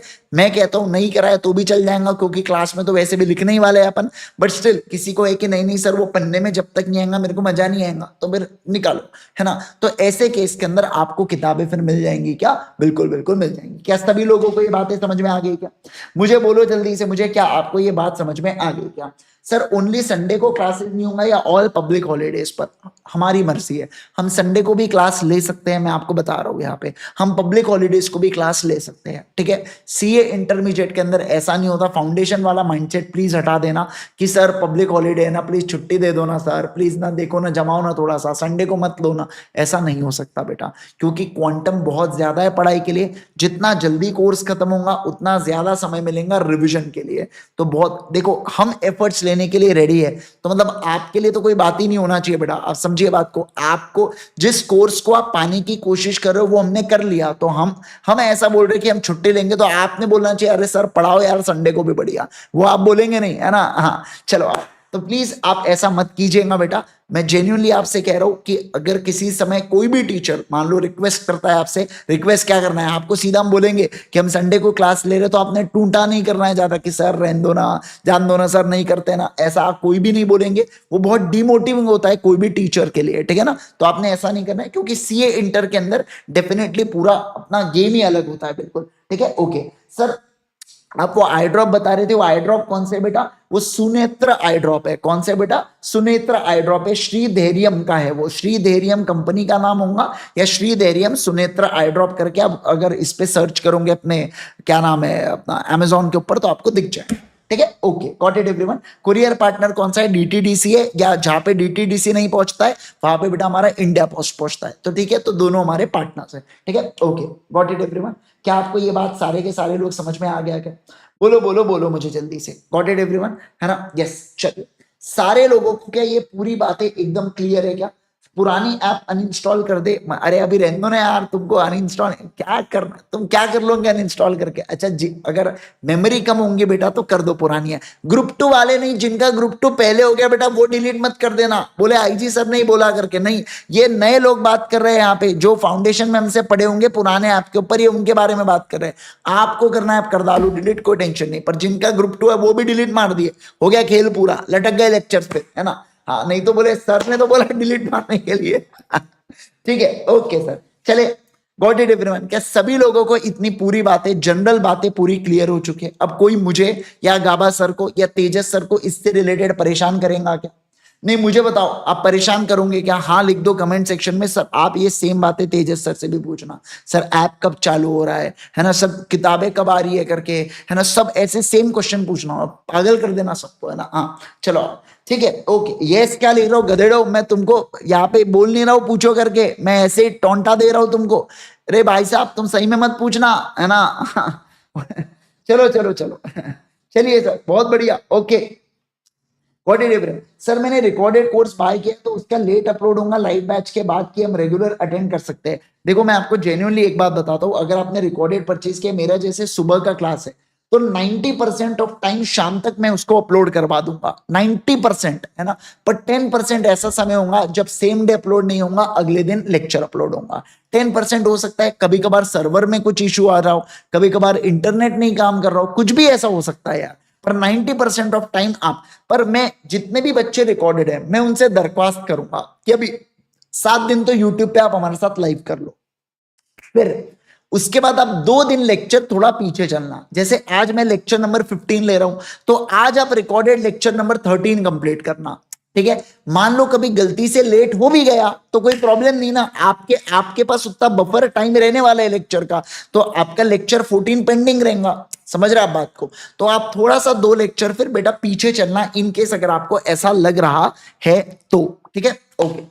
Got it everyone? Yes sir, tablet and mobile से लॉगिन कर सकते हैं बेटा, ये सब आप टेक्निकल टीम से पूछना, मैं बेटा सॉफ्टवेयर वाला हो गया। मेरे को एक बात बताओ, मैंने जितना बताना था वो बता दिया। आप सर रेडमी में चलेगा क्या, वीवो में चलेगा क्या, चोप्पो में चलेगा क्या? अरे भाई साहब मतलब यार ये सब मुझसे मत पूछो, ये टेक्निकल टीम आपसे कांटेक्ट करेंगे, आप उनसे पूछना।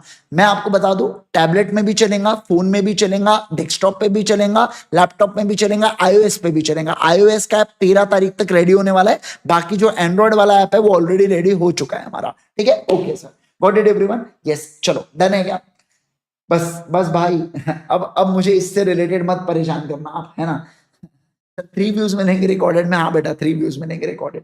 सर आई ड्रॉप सेल्स बढ़ जाए बेटा, मेरे को कोई कमीशन वगैरह नहीं मिल रहा है उनसे, वो एक आयुर्वेदिक इंस्टीट्यूट है कोई केरला वगैरह की, है ना, और वो मतलब नॉट फॉर प्रॉफिट वाली इंस्टीट्यूट है आई थिंक सो। तो मुझे आप ये मत समझना लगता है सर को मोटा पैसा मिला है लगता है ना, अब हर क्लास में पेलेंगे सर ये, नहीं भाई साहब कुछ भी ऐसा नहीं है, ठीक है। आओ चलो ओके, अगला बताओ मुझे, और बताइए।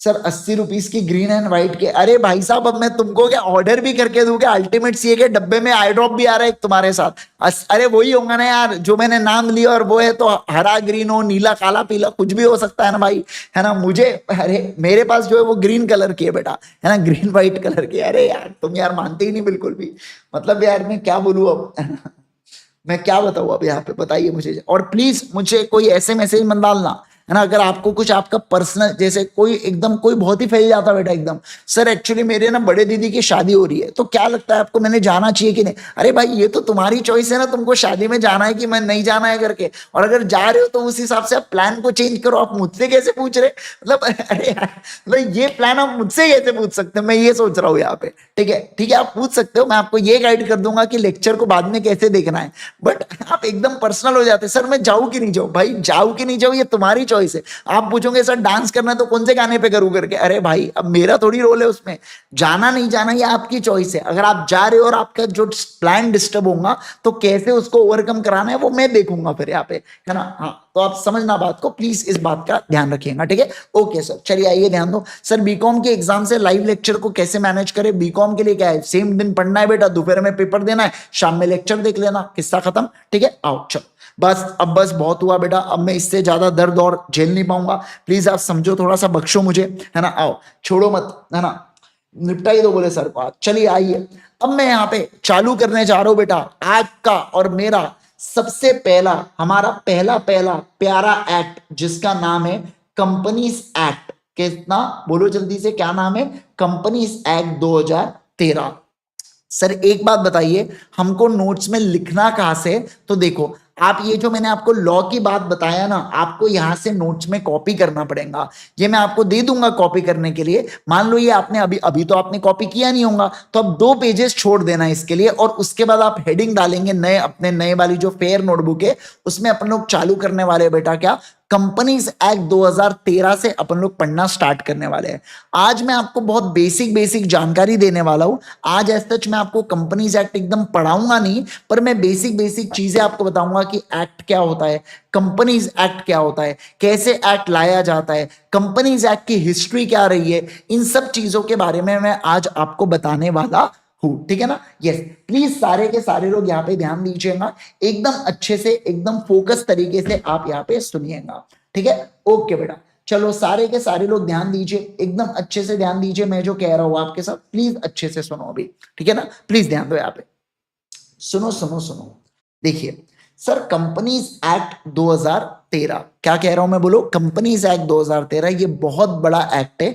लगभग लगभग आपके सीए इंटरमीडिएट के जर्नी में ये आपको 60 मार्क के लिए पूछा जाता है बेटा, तो इसको बिल्कुल भी हल्के में मत लेना। सर हमने फाउंडेशन में पढ़ा है, हमको सब आता है। फाउंडेशन में जो आपने पढ़ा है ना, वो इस एक्ट के 1% भी नहीं है बेटा। क्या कह रहा हूं मैं, एक है ना, 1% जितना भी आपने फाउंडेशन के अंदर नहीं पढ़ा है। तो फाउंडेशन में जो आपने पढ़ा है वो थोड़ा रहने ही देना साइड में। अभी जो मैं आपको मतलब साइड में मत, एकदम पूरा ही साइड में नहीं, मैं जो अभी बताऊंगा उसके ऊपर बस फोकस करना है यहाँ पे। ठीक है? ओके सर, ठीक है सर, समझ गए हम लोग, आपकी भावना पहुंच गई सर हमको कि हमने कुछ पढ़ा नहीं, हमको कुछ आता नहीं। बिल्कुल, आओ अभी ध्यान दो, क्या सुनो बात को एकदम अच्छे से ध्यान देना। सर कंपनीज एक्ट 2013 के सबसे पहले तो मैं आपको किसके बारे में बताऊंगा, हिस्ट्री के बारे में मैं आपको बताता हूं कि कंपनीज एक्ट की क्या हिस्ट्री रही है, पहले मैं आपको ये बताता हूं। ठीक है? देखो सर, कंपनीज एक्ट के हिस्ट्री के बारे में मैं आपको बता रहा हूं। ये आपके एग्जाम के लिए इंपॉर्टेंट नहीं है, बट आपके एक डिस्कशन के, आपके और मेरे अंडरस्टैंडिंग के लिए बहुत ज्यादा जरूरी है बेटा। ठीक है? देखो सबसे पहले अगर मैं बात करूं आपके साथ, तो मैं यहां पे बात करूंगा प्री इंडिया के बारे में। किसके बारे में बोलो? प्री इंडिया इंडिपेंडेंस के बारे में, प्री इंडिया इंडिपेंडेंस के बारे में। और दूसरा मैं बात करूंगा पोस्ट इंडिपेंडेंस के बारे में। किसके बारे में बोलो? पोस्ट इंडिपेंडेंस के बारे में मैं आपके साथ चर्चा करूंगा। ठीक है? ओके, देखो सबसे पहली बात तो ये जो 1600 के अंदर जो ईस्ट इंडिया कंपनी थी ना बेटा, उससे ये कॉन्सेप्ट थोड़ा सा चालू हुआ था कंपनीज का। क्या कहा मैंने, बोलो? उससे ये कॉन्सेप्ट थोड़ा सा चालू हुआ था कंपनीज एक्ट का। 1844 के अंदर ब्रिटेन में फर्स्ट टाइम, क्या कहा मैंने, बोलो? ब्रिटेन में फर्स्ट टाइम क्या किया गया था, कंपनीज एक्ट को लाया गया था। अब क्योंकि इंडिया को कंट्रोल कौन करता था, ब्रिटिश ही करते थे बेटा, तो ऑब्वियस सी बात है 1850 में फर्स्ट टाइम इंडिया के अंदर क्या लाया गया, फर्स्ट टाइम इंडिया में इंट्रोड्यूस किया गया कंपनीज एक्ट को। किसको बोलो जल्दी से? कंपनीज एक्ट को इंट्रोड्यूस किया गया फर्स्ट टाइम, पहली बार किसने लाया बेटा? पहली बार ब्रिटिश ने इंट्रोड्यूस किया फर्स्ट टाइम कंपनीज एक्ट को इंडिया में। ठीक है? ओके, समय का पहिया चलता है बेटा, है ना? इसके अलावा सुनना बात को, धीरे धीरे समय आगे बढ़ता गया। ऐसा लगा कि पुराना ये जो एक्ट है इसके अंदर थोड़ी सी कुछ कमियां हैं, कुछ गड़बड़ है इसके अंदर, तो उसको हमने क्या किया, उसको हमने थोड़ा सा इंप्रूव करते गए। हमने मतलब उन लोगों ने बेटा, है ना, तो उन लोगों ने उसको थोड़ा सा, यानी कि ब्रिटिशर्स ने उसको इंप्रूव करते गए। और 1884 के अंदर इन्होंने क्या किया, ये वाला जो पुराना एक्ट था इसको अबॉलिश कर दिया। अबॉलिश का मतलब होता है खत्म कर दिया, और इसके जगह पर इन्होंने एक नया एक्ट लेके आ गए। क्या आ गए, बोलो जल्दी से? इन्होंने एक नया एक्ट लेके आ गए। क्या लेके आ गए, बोलो जल्दी से? इन्होंने एक नया एक्ट लेके आ गए। ठीक है? Okay, got it everyone sir. मतलब 1884 में जो पहला एक्ट आया था इंडिया में उसको खत्म कर दिया, और 1884 में एक नया एक्ट लेके आ गए। इसके अलावा अब देखो, फिर ये वाला जो एक्ट है इसके अंदर भी बहुत सारे अमेंडमेंट्स आए, बहुत सारे चेंजेस हुए, और अगेन यहां पे क्या कर दिया गया, 1936 के अंदर एक और नया एक्ट लेके आ गया। क्या आ गया, बोलो जल्दी से? एक और नया एक्ट आ गया 1936 के अंदर। कहां पे? इंडिया में। मतलब इंडिया में इंडिपेंडेंस से पहले 3 बार एक्ट लाया गया। एक तो 1850 में जो ओरिजिनल आया, 1884, 1936। ओके, फिर जैसे ही हमको आजादी मिली तो हमने, समझना बात को, हमने 1956 में खुद का कंपनीज एक्ट, मतलब इंडिपेंडेंट इंडिया का कंपनीज एक्ट 1956 लाया। और अभी तक बेटा आप समझ लो 2013 के पहले पहले तक हम लोग उसी को फॉलो कर रहे थे। अब आप खुद सोच के देखो, कंपनीज एक्ट 1956 में कितने सारे चेंजेस हुए होंगे, है ना। याद है आपको एलपीजी लाया गया था, लिबरलाइजेशन, प्राइवेटाइजेशन, ग्लोबलाइजेशन, कितने सारे अपन ने चेंजेस किए बेटा इस रूल के दरमियान। तो उसी प्रकार से कंपनीज एक्ट में भी बहुत सारे चेंजेस हो गए। मतलब आप ऐसा समझो कि चेंजेस ज्यादा है और वो जो ओरिजिनल एक्ट है वो कम रह गया और चेंजेस ज्यादा हो गए। तो फाइनली क्या हुआ 2004 में बेटा, क्या कहा मैंने, बोलो 2004 में जे जे ईरानी कमेटी बनाई गई। क्या बनाई गई बोलो, जे जे ईरानी कमेटी बनाई गई। इस कमेटी का काम क्या था, इस कमेटी का काम था कि इन्होंने ओल्ड एक्ट को क्या करना है बेटा, रिव्यू करना है। मतलब कंपनीज एक्ट 2013 को रिव्यू करना है और साथ ही साथ इसके अंदर सजेस्ट करना है। किसको सजेस्ट करना है बेटा, चेंजेस को सजेस्ट करना है। मतलब जे जे ईरानी कमेटी के अंदर जो लोग हमने तय किए थे, उन लोगों का काम था कि जो 1956 में एक्ट बना है आप एक बार उसको अच्छे से देखो, ये देखो उसके अंदर कमियां क्या है और जो भी कमियां हैं उसके अंदर क्या क्या चेंजेस करके उसको सुधारा जा सकता है। इसकी जिम्मेवारी किसको दी गई बेटा, जे जे ईरानी कमेटी को दी गई। किसको दी गई बोलो जल्दी से मुझे, जे जे ईरानी कमेटी को दी गई। Got it everyone. क्या आप सारे लोगों को यह बात समझ में आ रही है क्या, जल्दी से बोलेंगे। क्या आप सारे लोगों को ये पूरी पूरी बातें समझ में आ रही है क्या, क्या इतनी बातें बिल्कुल बिल्कुल आपको क्लियर है। हाँ सर, कि ये एक्ट आया 1956 में, इंडिया में एक्ट लाया गया, फिर 2004 में जे जे ईरानी कमेटी बनी गई जिसके अंदर जिसका काम था पुराने एक्ट को देखना और उसके अंदर सजेस्ट करना चेंजेस। और फाइनली क्या हुआ मैं बताऊँ आपको, देखो मैं बहुत खतरनाक चीज बता रहा हूं आपको। फाइनली क्या हुआ 2012 में बिल को पेश किया गया। किसको बिल पे किया गया बोलो, कंपनीज बिल को पेश किया गया। सर ये बिल क्या होता है sir, what is meant by bill, ये बिल क्या होता है जरा बताइए। तो अभी मैं उसके बारे में डिस्कशन करने वाला हूं, ठीक है ना। तो 2012 में बिल को पेश किया गया और 2013 में क्या आ गया बेटा, कंपनीज एक्ट लाया गया। क्या लाया गया बोलो जल्दी से, कंपनीज एक्ट लाया गया, कंपनीज एक्ट 2013, जो आज भी चल रहा है। क्या बिल्कुल बिल्कुल चल रहा है। अब उसके अंदर भी बहुत सारे चेंजेस अभी तक हो चुके हैं, पर इतने जल्दी अभी कंपनीज एक्ट की नीड नहीं है। कुछ समय बाद हो सकता है नीड आ जाए तो एक नया कंपनीज एक्ट ला लिया जाएगा, बट एज ऑफ नाउ मुझे नहीं लगता है कि इतने जल्दी कंपनीज एक्ट की अपने को नीड आने वाली है, ठीक है। ओके, तो सर 2013 में कंपनीज एक्ट को लाया गया। अब सर पहले बात तो आप अभी पहले आप ये चीज समझा दो सर, ये बिल का मतलब क्या होता है, what is meant by bill करके, है ना। पहले आप ये बिल बता दो। तो देखो, बिल को समझने के लिए आपको सबसे पहले समझना पड़ेगा एक्ट क्या होता है। तो देखो क्या sir, what is meant by act, act का मतलब क्या होता है सर, लॉज एंड रेगुलेशन। क्या होता है बोलो, laws and regulation passed by parliament, passed by parliament, जो इफेक्टिव होता है किसके ऊपर, जो इफेक्टिव होता है पीपल ऑफ इंडिया के ऊपर, इंडिया के लोगों के ऊपर, ठीक है ना। तो इसको एक्ट बोलते हैं। क्या बोलते हैं बोलो जल्दी से, इसको एक्ट बोला जाता है सर। तो हमने क्या कहा, ऐसे लॉज एंड रेगुलेशन जो पास किए गए हैं किसके द्वारा बेटा, पार्लियामेंट के द्वारा। किसके द्वारा बोलो, पार्लियामेंट के द्वारा, जो लोगों के ऊपर लगाए जाते हैं। किसके ऊपर लगाए जाते हैं बोलो, लोगों के ऊपर लगाए जाते हैं। मतलब सर एक्ट का मतलब क्या हुआ, एक फाइनल प्रोडक्ट मैं बोल सकता हूं। क्या हो सकता है बोलो, फाइनल प्रोडक्ट। अब कहने की सोचने की बात यह है कि पास्ड बाय पार्लियामेंट का क्या अर्थ हो रहा होगा। तो देखो क्या होता है सर, एक्चुअली कोई भी एक्ट है ना, सबसे पहले जो होता है बेटा वो होता है बिल। क्या होता है बोलो जल्दी से, वो होता है बिल। ये जो बिल है ये पेश किया जाता है लोकसभा के अंदर, फिर लोकसभा में जब ये पास हो जाता है तो ये जाता है किसके पास, राज्यसभा के पास।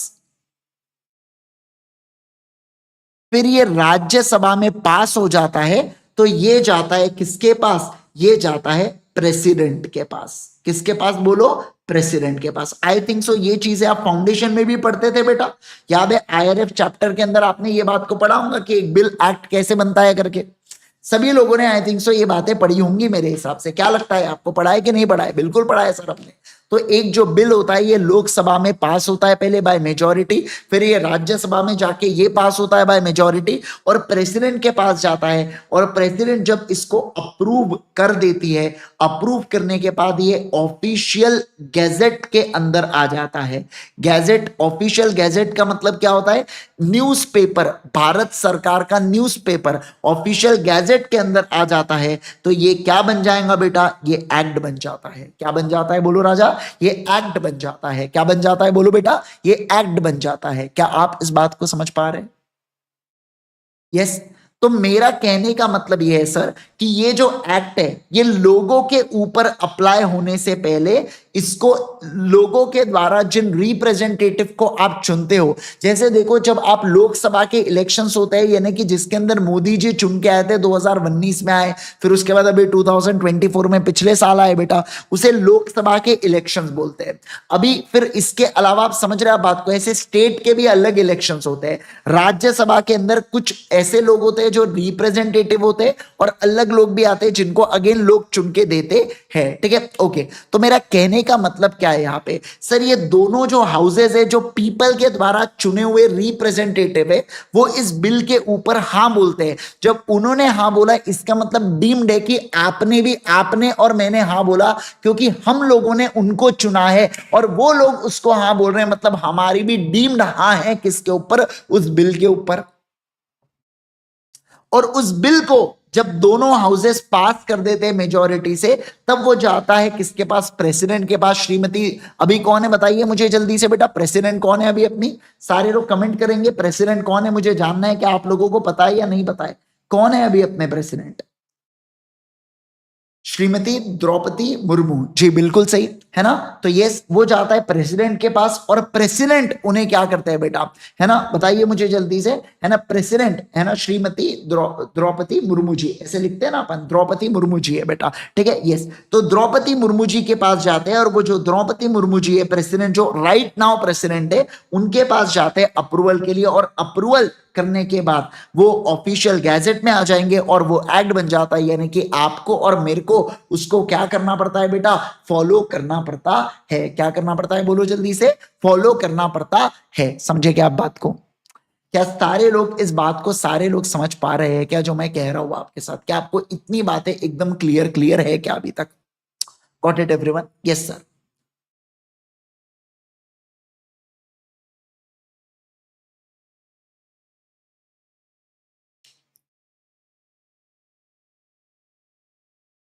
परफेक्ट है, एब्सोल्युटली परफेक्ट सर, कोई दिक्कत नहीं इसके अंदर, कोई परेशानी नहीं। चलो, क्या अब इसके आगे, अब देखो क्या मैं क्या कह रहा हूं, सारे लोग ध्यान दीजिएगा, मुझे सबका एकदम फोकस चाहिए बेटा यहाँ पे, है ना, यस, सारे लोग ध्यान दीजिएगा यहाँ पे। सर अब इसके आगे मुझे आपको बताना है एक जबरदस्त चीज।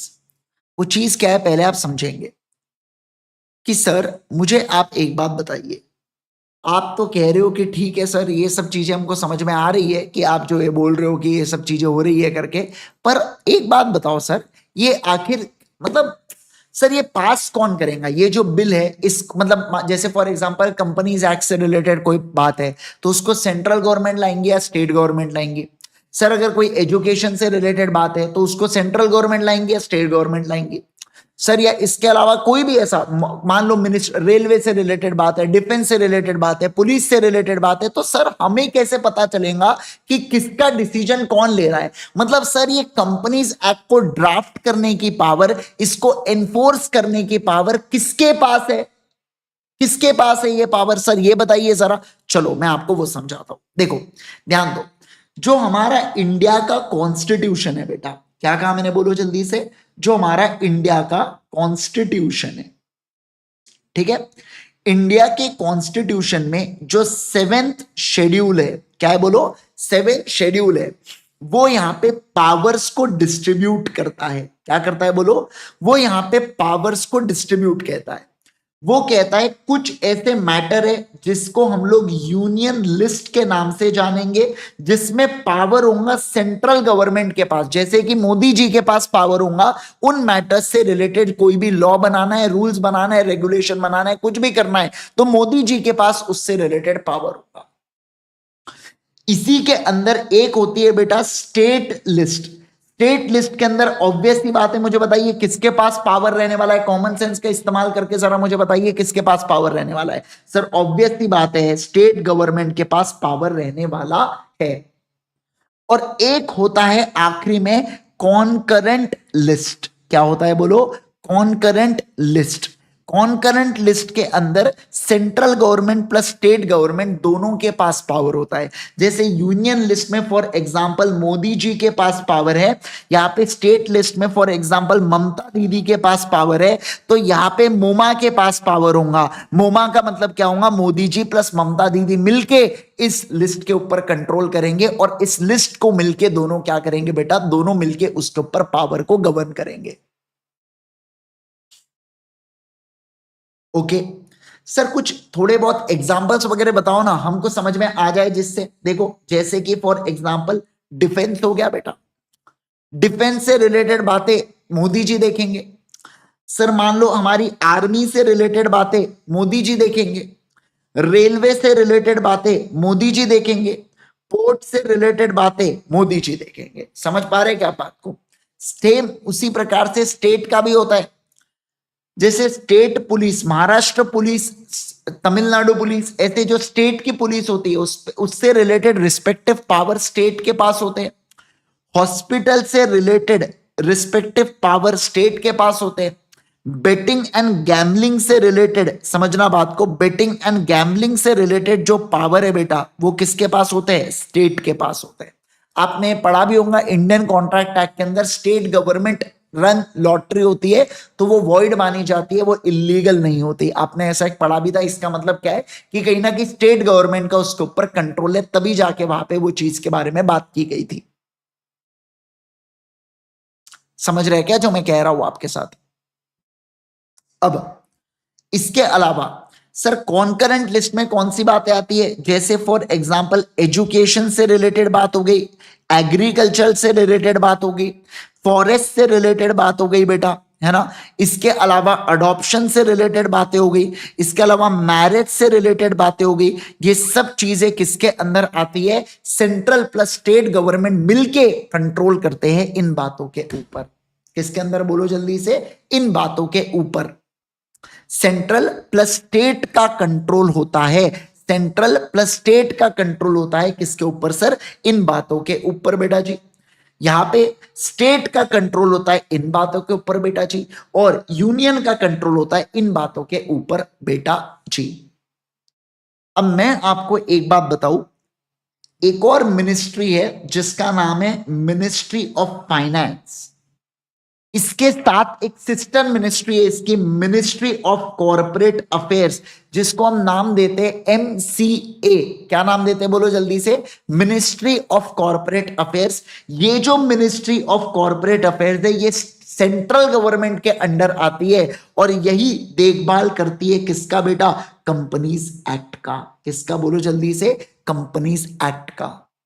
मतलब इन शॉर्ट कंपनीज एक्ट से रिलेटेड जितने भी पावर्स है, जितने भी रूल्स है, जितने भी रेगुलेशंस है, उसको बनाने वाला कौन है? मोदी जी बनाने वाले। मतलब मोदी जी और उनकी सेना बनाने वाली है। समझ रहे हैं बात को? मोदी जी अकेले कहाँ कहाँ ध्यान देंगे? तो उन्होंने क्या किया? मिनिस्ट्री ऑफ फाइनेंस और कॉर्पोरेट अफेयर्स में किसको ला दिया बेटा? निर्मला सीतारमन जी को ला लिया। और निर्मला सीतारमन जी जितनी भी बातें होंगी, चाहे फाइनेंस से रिलेटेड या कॉर्पोरेट अफेयर्स से रिलेटेड बातें हो, ये कौन देखेंगे बेटा? निर्मला सीतारमन जी देखेंगे। समझे क्या बात को? क्या आप इस बात को सारे के सारे लोग समझ पा रहे हैं क्या मैं जो कह रहा हूं आपके साथ? बोलो जल्दी से बेटा। अडॉप्शन का मतलब होता है बेटा गोद लेना, बच्चे को गोद लेना, ऐसा। ठीक है? यस। बहुत सा होता है ना जिनको चाइल्ड वगैरह नहीं होता है तो वो अडॉप्शन लेते हैं। ऐसे बहुत सारे जगह होती है वहां से वो अडॉप्शन करवाते हैं। तो उसके बारे में जो भी रूल्स होते हैं वो सेंट्रल प्लस स्टेट मिलके बनाते हैं। तो मिनिस्ट्री ऑफ कॉर्पोरेट अफेयर्स जो है बेटा वो कंट्रोल करता है किसको? कंपनीज एक्ट को कंट्रोल करता है। मतलब आपसे अगर पूछा कि मुझे बताइए, मैं ही पूछूं आपसे कि कंपनीज एक्ट को कौन कंट्रोल करता है, तो आप बोलोगे सेंट्रल गवर्नमेंट कंट्रोल करता है under the ministry of corporate affairs. मतलब कंपनीज, मान लो फॉर एग्जांपल नया कंपनीज एक्ट लाना है, कंपनीज एक्ट 2025 लाना है, तो बिल को पेश कौन करेगा? निर्मला सीतारमण जी बिल को पेश करेंगी दोनों हाउसेज में। दोनों का हाउसेज का अप्रूवल मिलने के बाद प्रेसिडेंट का अप्रूवल, और फिर वो नया एक्ट बनेगा। क्या आपको ये क्लैरिटी महसूस हो गई क्या? बोलो जल्दी से मुझे। गॉट? यस। ओके। अब मैं थोड़ा सा आ जाता हूं किसके ऊपर sir? Ministry of corporate affairs के ऊपर आ जाता हूं। एमसीए विकिपीडिया, इसके ऊपर आ जाते हैं अपन, ठीक है ना? ध्यान देना क्या कह रहा हूं मैं, अच्छे से समझना। मिनिस्ट्री ऑफ कॉर्पोरेट अफेयर्स के बारे में थोड़ा सा आपको ज्यादा ज्ञान देना है मेरे को अभी, ठीक है? देखो, मिनिस्ट्री ऑफ कॉर्पोरेट अफेयर्स ये एक इंडियन गवर्नमेंट की मिनिस्ट्री है बेटा, जो कंट्रोल करती है। देखो किस किस को कंट्रोल कर रही है ये? कंपनीज एक्ट को कंट्रोल कर रही है, एलएलपी को भी कंट्रोल कर रही है बेटा, और इंसॉल्वेंसी एंड बैंक्रप्सी कोड को कंट्रोल करती है।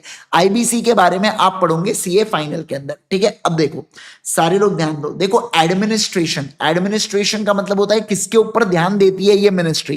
कंपनीज एक्ट के ऊपर, आईबीसी के ऊपर, कॉम्पिटिशन एक्ट, मोनोपोलिसी, वो जान दो, भाड़ में गए ये सब चीजें। अपने लिए जरूरी बात है, अब आ रही है chartered accountants act 1949, company secretary और कॉस्ट एंड वर्क्स अकाउंटेंट। मतलब क्या? सीए, सीएस, सीओ में तीनों के मम्मी पापा कौन है बेटा? एमसीए। कौन है बोलो जल्दी से? एमसीए। समझ रहे आप बात को? इसके अलावा Indian partnership act, LLP act, ये सारे एक्ट का माई बाप कौन है? Ministry of corporate affairs. मतलब समझ रहे हैं क्या बात को? सबका मालिक एक, और वो कौन? एमसीए। कौन है बोलो जल्दी से? Ministry of. ये तो वही बात हो गई बेटा, ओप्पो मतलब जो अपना चोप्पो, विवो, और इसके अलावा वो कौन सा अपना वन प्लस, ये सारे बीबी के इलेक्ट्रॉनिक्स के द्वारा है बेटा। लेकिन अंदर कैसे झगड़ते कुत्ते बिल्ली की सर का? जैसे लक्स हो गया, पियर्स हो गया, ये सारे जितने भी साबुन है ये सब एचयूएल के अंदर आते हैं। पर बाहर तो ऐसा झगड़ेंगे जैसे कितनी टफ कंपटीशन है इनकी, जबकि सबका प्रॉफिट तो एक ही खा रहा। बस उसी प्रकार से एमसीए इन सारे एक्ट को कंट्रोल करता है। मतलब कहीं ना कहीं इंडियन जो अपना जो सीए जो लोग होते हैं ना, मतलब जो अपना आईसीए है, वो भी किसके रेगुलेशंस के अंदर आता है? एमसीए के रेगुलेशंस के अंदर आता है। Same goes with the Nataraj and Apsara also, दोनों एक ही कंपनी गवर्न करती है उनको। पर बाहर तो ऐसे बताएंगे, oh extra mark for good hand writing, सस्ता वाला है तो नटराज, है ना? ऐसा है। तो कहने का तात्पर्य क्या हुआ बताइए मुझे? कहने का तात्पर्य ये हुआ कि इन सबको कंट्रोल करने वाला, एडमिनिस्टर करने वाला कौन है बेटा? इन सबको एडमिनिस्टर करने वाला मिनिस्ट्री ऑफ कॉर्पोरेट अफेयर्स है। मिनिस्ट्री ऑफ कॉर्पोरेट अफेयर्स देख लो क्या है? Government of India. Ministry of corporate affairs government of India यानी कि सेंट्रल गवर्नमेंट के अंदर आती है। मैं आपको चाहो तो रूल्स पे लेके जाता हूं, एक बार थोड़ा सा बताता हूं। ये देखो एमसीए की ये वेबसाइट है बेटा, है ना? देखो यहाँ पे लिखा है MCA ministry of corporate affairs government of India. जो रेगुलेटर है इंडिया, मोदी जी नहीं आए अभी तक। मैंने वही कहा भाई, मोदी जी आ गए, है ना? ये सब देखो यहाँ पे। तो मोदी, मैं वही सोच रहा भाई, एक गवर्नमेंट की साइट खोला और मोदी जी नहीं दिख रहे, ये कैसे हो सकता है? अब मैं बाजू में झलक गए मेरे को, है ना? यस। तो ऐसे केस के अंदर, और ये जो देवी है बेटा, है ना, दिखने से बड़ा भोली दिख रही है, पर इनके चेहरे पे मत जाना बेटा, है ना? बहुत खूंखार है ना? बहुत मतलब सीए लोगों की नींद एकदम ये करके रखती है बेटा ये लेडी, ठीक है? आओ, तो ये कौन है बेटा? इनका नाम है निर्मला सीतारमण जी, जो कौन है? ऑनरेबल, ठीक है, कॉर्पोरेट अफेयर्स के मिनिस्टर है। मतलब बेसिकली अगर कुछ चेंजेस करना है तो इनके जो बाकी सबॉर्डिनेट्स है, जो बाकी लोग हैं, जितने भी आईएएस ऑफिसर्स वगैरह जो होते हैं ना, वो क्या करते हैं? जो देखो मैं आपको बताता हूं यहाँ पे, ये देखो, it is responsible mainly for regulation of Indian enterprise in industrial and service sector. देखो ministry is mostly run by civil servants of ICLS cadre. समझे क्या बात को? मतलब बेसिकली जो आईएएस ऑफिसर्स वगैरह जो होते नहीं है क्या, ये क्लियर करने के बाद ये इसी मिनिस्ट्री के अंदर किनके अंडर काम करेंगे बेटा? निर्मला सीतारमण जी के अंडर काम करेंगे। वो उनको सजेस्ट करेंगे कि मैम हमको ऐसा लगता है कि इसके अंदर ये चेंजेस होना चाहिए। उनको अच्छा लगा तो वो बताएंगे, पार्लियामेंट में डिस्कस होने के बाद अप्रूव हो गया तो वो चेंजेस ला दिए जाते हैं। Got it everyone? Yes. Okay. महिर जोशी कह रहे हैं निम्मोताई, निम्मो भाई साहब बेटा, उन्होंने सुन लिया ना शॉर्ट फॉर्म। आप तो ऐसा शॉर्ट फॉर्म बना रहे जैसे आपके घर पे चाय पीने आती दोस्त है आपकी, बिल्कुल। क्या निम्मो, है ना? मतलब बहुत ही हो गया ये तो। चलो आओ, चलो चलो चलो, क्या बात है, आइए। तो मैंने क्या कहा सर, इसको देखने वाला, इसकी रखवाली करने वाला कौन है? कंपनीज एक्ट की रखवाली करने वाला है बेटा मिनिस्ट्री ऑफ कॉर्पोरेट अफेयर्स। कौन है बोलो जल्दी से? मिनिस्ट्री ऑफ कॉर्पोरेट अफेयर्स है रखवाली करने वाला। समझे क्या आप बात को? क्या आपको इतनी बातें बिल्कुल क्लियर है क्या? सभी लोगों को इतनी बातें बिल्कुल क्लियर है क्या? Yes sir, okay. तो मैं अगर बात करूं आपके साथ, तो अभी हम लोग क्या चालू करने वाले हैं? अब देखो, अपन ने एक्ट का मतलब समझ लिया, एक्ट कौन लाता है वो देख लिया, किसके अंदर कंपनीज एक्ट आता है अपन ने ये देख लिया, इसकी हिस्ट्री देख लिया, सब कुछ अपन ने देख लिया है यहाँ पे। Got it everyone? Yes sir, okay. अब मैं आपको बता दूं, किसी भी एक्ट के अंदर, सुन लो बात को, किसी भी एक्ट का डिवीजन कैसे होता है आप समझ लो मेरे से। किसी भी एक्ट के अंदर सबसे पहले डिवाइड उसको किया जाता है चैप्टर्स के अंदर। चैप्टर्स के बाद उसको डिवाइड किया जाता है सेक्शन के अंदर। सेक्शन के बाद उसको डिवाइड किया जाता है सब सेक्शन के अंदर।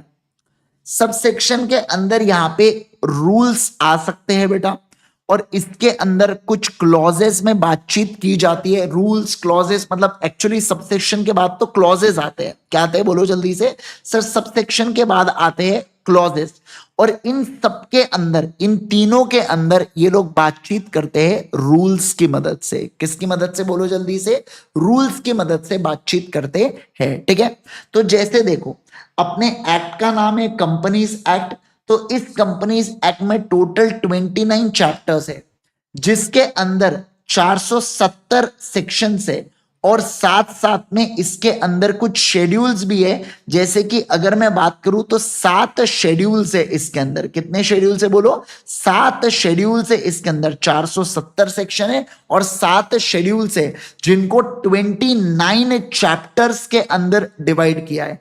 आपको सीए इंटरमीडिएट में 11 चैप्टर्स को रीड करना है, जिसके अंदर लगभग 150 सेक्शन आप पढ़ने वाले हो, और बहुत सारे रूल्स पढ़ोगे, वो तो अनगिनत है। पर मैं अगर बात करूं आपके साथ, तो लगभग आपको 11 चैप्टर्स को पढ़ना है। क्या आप इस बात को समझ पा रहे हैं? क्या आप इस बात को फील कर पा रहे हैं मैं आपको क्या पढ़ाने वाला हूं अभी? क्या आप इसको समझ पा रहे हैं मैं आपको क्या पढ़ाने वाला हूं अभी, है ना? यस। तो मैंने क्या कहा सर, किसी भी एक्ट के अंदर चैप्टर्स होते हैं। जब एक्ट बहुत बड़ा होता है, बहुत फैला हुआ होता है, तो उसमें चैप्टर्स होते हैं। चैप्टर्स के नीचे सेक्शंस होते हैं, सेक्शन के नीचे सबसेक्शन होते हैं, और उसके नीचे क्लॉजेस होते हैं बेटा, जिसके बारे में हम अंडरस्टैंडिंग लेने वाले हैं, जिसके बारे में हम लोग यहाँ पे पढ़ने वाले हैं, ठीक है, ओके। अब सबसे पहले जो चैप्टर हम लोग चालू करने वाले हैं, वो है बेटा चैप्टर नंबर 1, और साथ ही साथ हम लोग चालू कर देंगे चैप्टर नंबर 2। जो चैप्टर नंबर 1 है ना, वो किसके बारे में है? आओ मैं आपको पहले बताता हूं। आप पढ़ोगे तो आपको समझ में आएगा, ओ ये चैप्टर नंबर 1 है क्या, ऐसा आपको लगेगा, ठीक है। देखो, इंडेक्स में लाता हूं मैं। चैप्टर 1 नंबर, यूनिट नंबर 1 का नाम क्या है बेटा? प्रिलिमिनरी। और चैप्टर नंबर 2 का नाम क्या है? Incorporation of company and matters incidental day. तो चैप्टर 3 का नाम है prospectus allotment of securities. Chapter 4 का नाम है share capital and debentures. Chapter 5 का नाम है acceptance of deposit by companies. Chapter 6 का नाम है रजिस्ट्रेशन ऑफ चार्जेस। इसके अलावा चैप्टर 7 का नाम है मैनेजमेंट एंड एडमिनिस्ट्रेशन। चैप्टर 8 है डिविडेंड डिक्लेरेशन। चैप्टर 9 है अकाउंट्स ऑफ कंपनी। चैप्टर 10 है ऑडिट एंड ऑडिटर्स। और चैप्टर 11 है कंपनीज इनकॉर्पोरेटेड आउटसाइड इंडिया, यानी कि फॉरेन कंपनीज के बारे में चैप्टर नंबर 11 में बात किया है। एक्चुअल में ये चैप्टर नंबर 22 है, बट यहाँ पे चैप्टर नंबर 11 है, ठीक है ना? किसके अंदर? अपने कंपनीज एक्ट के अंदर। एक्चुअल में कंपनीज एक्ट में देखोगे तो चैप्टर 22 में आपको ये चीजें देखने मिलेंगी फॉरेन कंपनी से रिलेटेड। तो सर हमको ये पूरे चैप्टर्स को पढ़ना है क्या? यस, देखो नाम से ही समझ रहे हैं। प्रिलिमिनरी का मतलब क्या होगा? इस चैप्टर में बेसिक एक्ट के बारे में बात की है। फिर कंपनी को अगर आपको इनकॉर्पोरेट करना है, तो आपको यूनिट नंबर 2 में जाना है। फिर अब समझना, कंपनी के लिए पैसा चाहिए, पैसे के लिए आपने शेयर्स या डिबेंचर को इशू किया, चैप्टर 4 में जाओ। पर शेयर्स एंड डिबेंचर को इशू करने से पहले आपको प्रोस्पेक्टस देना पड़ता है, चैप्टर नंबर 3 में जाओ। फिर कंपनी और कहीं से भी पैसों को एक्सेप्ट कर सकती है, जिसे डिपॉजिट बोला जाता है। कंपनी लोन लेती है तो चार्ज क्रिएट होता है, तो उसके लिए चैप्टर 6 बना हुआ है।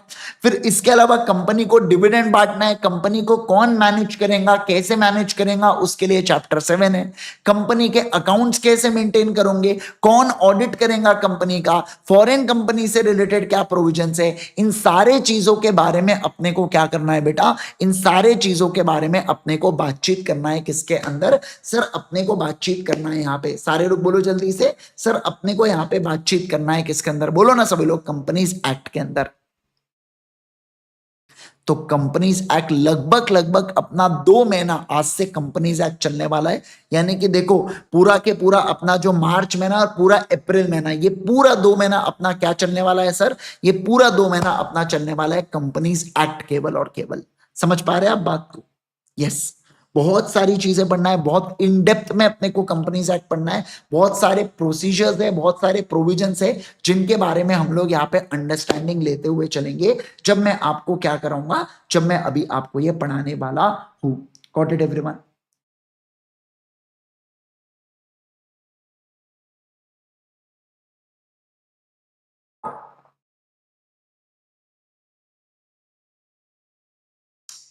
यस। तो अभी जो मैं चैप्टर चालू कर रहा हूं, ये दोनों चैप्टर्स चालू करो सर, एक साथ 2 चैप्टर आप पढ़ाओगे क्या? नहीं, ये बस क्यों है मैं आपको समझा दूंगा। ये प्रिलिमिनरी देखो, ये है ना एक डेफिनेशनल वाला चैप्टर है, मतलब जिसके अंदर कुछ कुछ डेफिनेशंस वगैरह दे के रखी है, जो पूरे कंपनीज एक्ट में हम पढ़ने वाले हैं। अभी मैं आपको समझाता हूँ वो सारी चीजें, बट आपको इस तरीके से पूरा अपने को क्या पढ़ना है बेटा, कंपनीज एक्ट को पढ़ते हुए चलना है ना? यस, आपके सामने पूरी इस प्रकार से मैंने कुंडली रख दिया हूं। अब कल से जब हम लोग चालू करेंगे बेटा इसके बारे में, किसके बारे में, कंपनीज एक्ट के बारे में, तो आपको और अमेजिंग इंसाइट्स मिलेंगे और बढ़िया बढ़िया चीजें आपको मिलने वाली है और बढ़िया बढ़िया चीजों के बारे में आप जानने वाले हो, ठीक है ना? यस, तो बाकी मैंने आपको ये अपने को जो अभी जरूरत पड़ेगी वो वॉल्यूम नंबर 1 की जरूरत पड़ने वाली है, जिससे रिलेटेड अभी हम लोग क्या करने वाले हैं, चालू करने वाले हैं। ठीक है, क्या आपको ये पूरी बातें अभी तक क्लियर हो गई क्या? क्या आपको सारी सारी बातें एकदम क्लियर हो गई क्या?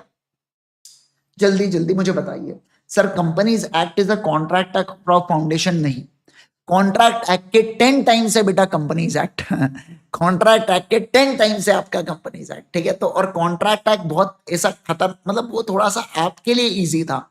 मतलब कैसा होता है कॉन्ट्रैक्ट एक्ट के अंदर, डे टू डे लाइफ वाली चीजें देखते हो ना, यहाँ पे मैं आपको प्रैक्टिकली चीजें बताऊंगा, बट एक हद तक आपको खुद से समझना भी तो पड़ेगा ना कि अच्छा ऐसा हो रहा है इसलिए ऐसी बातें बोली गई है ना? ऐसा, ओके, गॉट इट? क्या आपको ये बात समझ में आई क्या, है ना? यस। तो आज मैंने आपको पूरा पूरा इंट्रोडक्शन दे दिया सब्जेक्ट के बारे में, पूरी पूरी बातचीत मैंने, एक बेसिक जो लॉ से रिलेटेड अपने को चीजें रखना होता है, कैसे एक्ट आता है, कौन से शेड्यूल के थ्रू आता है, क्या होता है, ये सब कुछ चीजें मैंने आपको बता दिया। अब कल जो हमारी शुरुआत होंगी सीधा किससे होने वाली है बेटा, कंपनीज एक्ट से होने वाली है। अच्छा एक बात मैं आप सभी लोगों को बता दूं बेटा, कि देखो जो हमारा यहाँ पे सीए इंटरमीडिएट के अंदर, सुन लो, जो हमारा सीए इंटरमीडिएट के अंदर यहाँ पे जो ये एलएलपी वाला एक्ट है ना, ये देखो जो बच्चों का अर्ली बर्ड के अंदर कवर हो चुका है, जो पिछले महीने या इसी महीने, जो मैं इस महीने नहीं अभी मार्च चल रहा है, फेब में जो कंप्लीट हुआ था 25, वो एलएलपी एक्ट के सेम लेक्चर्स आपको रिकॉर्डेड कवर करना है सारे लोगों को, ऑल ऑल ऑल, जो भी इस बैच को देखेंगे एलएलपी एक्ट के जितने भी लेक्चर्स है उसके रिकॉर्डेड अपलोड होंगे ऐप के ऊपर। कितने लेक्चर्स है सर, 11 लेक्चर्स है, कितने देर के, 1 घंटे के, उतने आपको कवर करना है। वैसे जिन बच्चों को मैं बता दूं, एलएलपी एक्ट जो है ये 70%, 70 नहीं सॉरी 50% आपका सीए फाउंडेशन का और 50% थोड़ा सा नया है एलएलपी एक्ट, जो बहुत बेसिक है, ऐसा नहीं है कि बहुत ही एडवांस लेवल पर है, पर एलएलपी एक्ट आपको रिकॉर्डेड कवर करना है। बाकी सर ये एक्ट बाकी तो पूरे अपने जो फ्लो में जैसा लाइव बनेगा वैसा होने वाला है। सर इसको कब देखेंगे आप? इसको एक तो संडे को देख सकते हो, या जिस दिन छुट्टी होंगी आप उसको देख सकते हो, या सब कुछ कंप्लीट होने का सबसे आखिरी में देख सकते हो। तब आपके पास टाइम बचेगा सर, हमारे पास 100% बचेगा, गारंटी बचेगा आपके पास। तब आप इसको 4 दिन में कंप्लीट कर सकते हो। 4 क्यों, अभी आपका लेक्चर कितने देर का होता है, 2.5 घंटे का, वो है कितने देर का, 11 घंटे का। तो 4 लेक्चर के अंदर क्या कंप्लीट हो जाएगा क्या कंपनी से? बिंदास बिल्कुल कंप्लीट हो जाएगा आपका, समझे आप बात को सारे के सारे लोग? क्या आपको ये बात समझ में आ रही है क्या? सभी लोग जल्दी से बताएंगे मुझे, है ना? यस, मतलब सर ये पूरा लाइव है, ये पूरा लाइव है। एलएलपी अपने को प्री रिकॉर्डेड मिलेगा क्या? Yes sir. प्री रिकॉर्डेड कब का है? 1 साल पुराना है क्या? नहीं, अब भी 1 महीने पहले का है बेटा। मतलब कौन सा? फेब के महीने का है। समझ रहे आप बात को? जिसके अंदर मैंने जो आप ही के अटेम्प्ट के लिए जनवरी 26 के लिए जो मैंने अर्ली बर्ड बैच पूरी यूट्यूब के ऊपर लिया था, वो बैच ही एज इट इज आपको क्या करना है सर? वो बैच ही आपको एज इट इज यहाँ पे लेक्चर देखना है। क्या आप बात को समझे? सर जो आप लिख रहे हो हमें वही लिखना है ना नोट्स? हाँ बेटा वही आपको लिखना है। आप कौन से दूसरे नोट्स लिखोगे? मुझे एक बात बताओ, मैं जो लिखूंगा वही आप लिखोगे ना बेटा, और बाकी चीजें आपको नहीं लिखना है, ठीक है ना? मैं जो लिखूंगा स्क्रीन के ऊपर केवल और केवल उतनी ही चीजें आपको कॉपी करना है, उससे ज्यादा कुछ और कॉपी करने की जरूरत नहीं है। समझे आप बात को? यस। और कुछ अगर लिखवाना रहा तो मैं आपको लिखवाऊंगा क्लास में, मैं डिक्टेट करूंगा, मैं लिखूंगा। जब तक मेरे इस नोटबुक के अंदर कोई चीज नहीं आ जाती तब तक आप उसको कॉपी नहीं करेंगे। मैं एक और बता दूं, मैं इन नोट्स का सहारा लेता हूं बेटा कॉन्सेप्ट को समझाने के लिए। तो जब मैं इन नोट्स के ऊपर कोई चीज लिखूं तो आप उसको रफ नोटबुक के अंदर मेरे साथ साथ लिखते हुए चलना, ताकि आपका और मेरा ध्यान बना रहे क्लास के अंदर। थेरी सब्जेक्ट है, ध्यान भटकने ज्यादा समय नहीं लगता। तो मैं जो भी इसके ऊपर समझाते रहूं, ये फेयर समझाना नहीं होगा, मैं आपको कॉन्सेप्ट एग्जांपल की मदद से समझाते रहूंगा इसके ऊपर। तो आप उसको रफ नोटबुक में कॉपी करते हुए चलना। बाकी जो भी मैं इस नोटबुक में लिखाऊंगा, ऐसी लाइन वाले नोटबुक में लिखाऊंगा, तो आप उसको कॉपी करते हुए चलेंगे क्या? यस सर, आप उसको कॉपी करते हुए चलेंगे। क्या आपको इस बात को समझ में आ गया है क्या? क्या सभी लोगों को पूरी पूरी बातें बिल्कुल क्लियर है क्या? अब मुझे समझना बात को। अब मुझे अगले क्लास से हम जो बात करेंगे ये सिर्फ और सिर्फ लॉ के बारे में बात करेंगे। बैच में, ऐप में, ये सारे चीजों से रिलेटेड ऑलरेडी मैं डिस्कशन कर चुका हूं आपके साथ। नोट्स कब आएंगे, कैसे आएंगे, सब कुछ मैं आपको बता चुका हूं यहाँ पे, ठीक है ना? क्या आप इस बात को सारे लोग समझ चुके हो? क्या ये एकदम एब्सोल्युटली क्लियर? आप ग्रुप का पार्ट बन जाना। उस ग्रुप की लिंक इस वीडियो के कमेंट सेक्शन में मैं बाद में आपको दे दूंगा, आप उसका पार्ट बन जाना। जब ये वीडियो खत्म हो जाएगा तब के बारे में मैं बात कर रहा हूं। इसके अलावा पूरे ड्यूरिंग द लेक्चर्स आपको कभी भी मुझसे मदद लगेंगे, आप मुझे डीएम कर सकते हो टेलीग्राम के ऊपर। CAIG सर, ये मेरा क्या है बेटा? ये मेरा पर्सनल हैंडल है। आप मुझे डायरेक्टली CAIG सर आप सर्च करोगे तो आपको मेरा वहां पे हैंडल दिख जाएगा। आप मुझे मैसेज कर सके, आपको जो भी परेशानी है आप मुझसे पूछ सकते हो। बट वो इससे रिलेटेड, जो मैंने आज इतना सारा ज्ञान दे दिया उससे रिलेटेड वो नहीं होना चाहिए, ठीक है? आपको जैसे मैं बोलूंगा कि आपने राइटिंग प्रैक्टिस करना है, तो जब आप लिखोगे तो उसके आंसर को आप इस हैंडल के ऊपर भेजोगे। मैं आपको बताऊंगा क्या क्या चेंजेस करना है, ठीक है? आपको सेल्फ पढ़ाई करते वक्त कुछ आपको कंफ्यूजन हो रहा है तो आप इस हैंडल के ऊपर भेजोगे, मैं आपको बताऊंगा कैसे करना है उसको। क्या आप इस बात को समझ पा रहे हैं सारे लोग, है ना? तो ये हैंडल के ऊपर आप मुझे आपकी क्वेरी भेज सकते हो और मैं उसका जवाब आपको विद इन 24 आवर्स दूंगा। Got it? क्या सभी लोगों को ये बातें बिल्कुल क्लियर है क्या? है ना सर? सेल्फ रिवीजन कैसे करें मैं सब बताऊंगा आपको। पहले मुझे पढ़ाने तो दो सेल्फ रिवीजन के लिए, पहले कॉन्सेप्ट तो पढ़ाना पड़ेगा, तब जाके आप रिवाइज करोगे बेटा, है ना? तो कैसे रिवाइज करना है, कितने देर में रिवाइज होना चाहिए, क्या मैं घर पे करूंगा सर जिससे मुझे ध्यान रहेगा, सब कुछ आपको बताऊंगा मैं आपको, ठीक है ना? सब कुछ ठीक है, ओके। अच्छा एक बात मैं आपको, एक बात बताना मैं भूल गया, वो बात मैं बता देता हूं। देखो मैं जनरली मैं कैसा अपनाता हूं अपना तरीका, मैं आपको बता देता हूं। जैसे अब देखो, कल मैं आपको कोई कॉन्सेप्ट पढ़ाऊंगा, सारे लोग प्लीज ध्यान दे दो, कल मैं आपको कोई कॉन्सेप्ट पढ़ाया बेटा, ठीक है? तो अगले दिन की जब क्लास होंगी ना, तो सबसे पहले जो हमने ये वाला कॉन्सेप्ट पढ़ा है मैं इसको रिवाइज कराऊंगा आपको। फिर मैं आपको कोई नया कॉन्सेप्ट पढ़ाऊंगा, फिर उसके अगले दिन सबसे पहले मैं इस बात को रिवाइज कराऊंगा, फिर मैं आपको कोई नया कॉन्सेप्ट पढ़ाऊंगा। समझे आप बात को? मतलब देखो फर्स्ट टाइम जब मैंने आपको पढ़ाया, दूसरा आप सेम डे घर पे रिवाइज करोगे, और तीसरा अगले दिन सुबह अपन रिवाइज करेंगे। और जब वो चैप्टर कंप्लीट होगा तो चैप्टर का वन शॉट अपन यूट्यूब के ऊपर रिवाइज कर लेंगे। समझ रहे हैं क्या? ताकि वो वन शॉट से आप एग्जाम के दिन तक पढ़ सको, वो वन शॉट से आप एग्जाम के समय तक बार बार उसका फायदा ले सको रिविजन करने के लिए। तो इस तरीके का अपना पूरा अप्रोच होता है बेटा, जिसकी मदद से क्लास के साथ ही तो क्यूमुलेटिव रिविजन हो जाता है, और दूसरा क्लास के साथ ही आपका एक बार रिवाइज करके हो जाता है। बस आपको जो मैं बोल रहा हूं, बस आप आंख बंद करके उसको फॉलो करो। आपने फाउंडेशन में फॉलो किया, आपको रिजल्ट मिला, आप इंटर में फॉलो करो, आपको रिजल्ट मिलेगा बेटा। मैं जेन्युइनली कह रहा हूं, बस आपको उतनी शिद्दत होनी चाहिए, उतनी कंसिस्टेंसी होनी चाहिए आपकी पढ़ाई के अंदर। इंटर लिटरली मैं बता रहा हूं, आप ये 9 महीने आप बस खुद को संभाल लो, ये 9 महीने अपना 100% एफर्ट दे दो, आपको इंटर बोथ ग्रुप पास होने से रोक नहीं सकता। और मैं वाकई कहूंगा आपके साथ बेटा, उसके बाद मजे ही मजे, 2 से 2.5 साल मजे ही मजे, जेन्युइनली मैं आपसे कह रहा हूं, क्योंकि आप आर्टिकलशिप में जाओगे, आप नए लोगों से मिलोगे, आप नेटवर्किंग करोगे, आप अपने हेल्थ के ऊपर, फिटनेस के ऊपर ध्यान दे पाओगे, सब कुछ हो जाएगा। पर ये 9 महीने आपको फोकस करना है केवल और केवल शिद्दत से पढ़ाई के ऊपर। जो आपके सर बोल रहे हैं आप उसको फॉलो कीजिए, जो आपके सर बता रहे चीजों को उनको प्लीज मेंटेन करते हुए चलिएगा, सब कुछ एकदम बढ़िया होगा, सब कुछ एकदम जबरदस्त होगा। बस you have to maintain it with a consistency. बहुत से ऐसे बच्चे होंगे जो भी बहुत मोटिवेटेड होता है बेटा, फिर कुछ समय बाद वो डिमोटिवेट हो जाते हैं। चाहे तो आप पूछ लो, बहुत से ऐसे बच्चे हैं हमारे क्लास में जिन्होंने ग्रुप 2 से शुरुआत किया था, सितंबर 25 वाले, पूछो उनसे, लैक ऑफ मोटिवेशन के कारण ग्रुप 2 की क्लासेस आखिरी तक डिस्टर्ब हो जाती है। फिर उनकी, अब उनको ऐसा लगता है कि यार अब मैं कम से कम ग्रुप 1 को संभाल लूंगा, पहले से पढ़ूंगा तो सब कुछ बढ़िया हो जाएगा। आप सोच के देखो, अभी जो बच्चे जनवरी 25 में पास हुए हैं ना, वो अभी बहुत मोटिवेटेड है सब कुछ करना है, बट धीरे धीरे ये मोटिवेशन आपका कम हो जाता है बेटा। मैं भले आपको बीच बीच में टॉनिक देते रहूंगा, बट फिर भी आपको अंदर से इंटरनली मोटिवेटेड रहना है पढ़ाई के लिए, कि आपसे कोई गड़बड़ नहीं होनी चाहिए। समझ पा रहे हैं क्या बात को? अच्छा, जिन बच्चों का अब ग्रुप 2 हो चुका है, ग्रुप 1, अब आप ग्रुप 2 के बारे में मत सोचो, अब आप सिर्फ ग्रुप 1 के बारे में सोचेंगे। जो हमने पढ़ाया आप उसको रिवाइज करेंगे, जबरदस्ती उसमें ग्रुप 2 मत घुसेड़ना बेटा बीच में। जो ग्रुप 2 में हो चुका है वो हो चुका है, अभी पूरा 3 महीने आपका फोकस रहेगा ग्रुप 1 के ऊपर। साथ में रिविजन होनी चाहिए, साथ में टेस्ट होना चाहिए, साथ में प्रैक्टिस होना चाहिए। ऐसी प्रिपरेशन करो कि ग्रुप 1 खत्म हुआ तो पूरे ग्रुप 1 के ऊपर अपने को कॉन्फिडेंस है। क्योंकि एक बात ध्यान रखना, आपका ग्रुप 2 चालू होने से पहले ही मैं 2 50 मार्क की इवैल्यूएटेड टेस्ट फिनिश कर दूंगा। क्योंकि जब आपका जनवरी वालों के लिए, ठीक है, और सितंबर वालों के लिए तो वैसे ही है, अब उनका तो ग्रुप 1 ही है, फिनिश कर दूंगा मैं। और सुन लो एक और बात मेरे से, जब आपका जनवरी वालों के लिए, जब आपका ग्रुप 2 फिनिश होगा सितंबर में, उसके बाद सीधी 100 मार्क की 2 टेस्ट रखवाऊंगा मैं आपकी। मतलब बैच के साथ 2 50 मार्क की इवैल्यूएटेड टेस्ट फिनिश, और इंडिविजुअल जो चैप्टर्स के ऊपर टेस्ट है वो फिनिश। और फिर अपन मिलेंगे सीधा किसके बाद बेटा, फिर अपन मिलेंगे सीधा, अपन 100 मार्क की टेस्ट के लिए अपन मिलने वाले बाद में, यानी कि आपके ग्रुप 2 के। तो आपकी तैयारी पहले से वैसी होनी चाहिए, पहले से वैसी ताबड़तोड़ होनी चाहिए, इस बात का ध्यान रखना। ये मुझे आपसे चाहिए बेटा, कमिटमेंट है ना। मैं जितना कमिटेड रहूंगा उतना आप भी कमिटेड रहेंगे इस बैच के अंदर, उतना आप भी डेली पढ़ेंगे, सब कुछ करेंगे, सब कुछ करना ही पड़ेगा, ऑप्शन नहीं है अपने पास।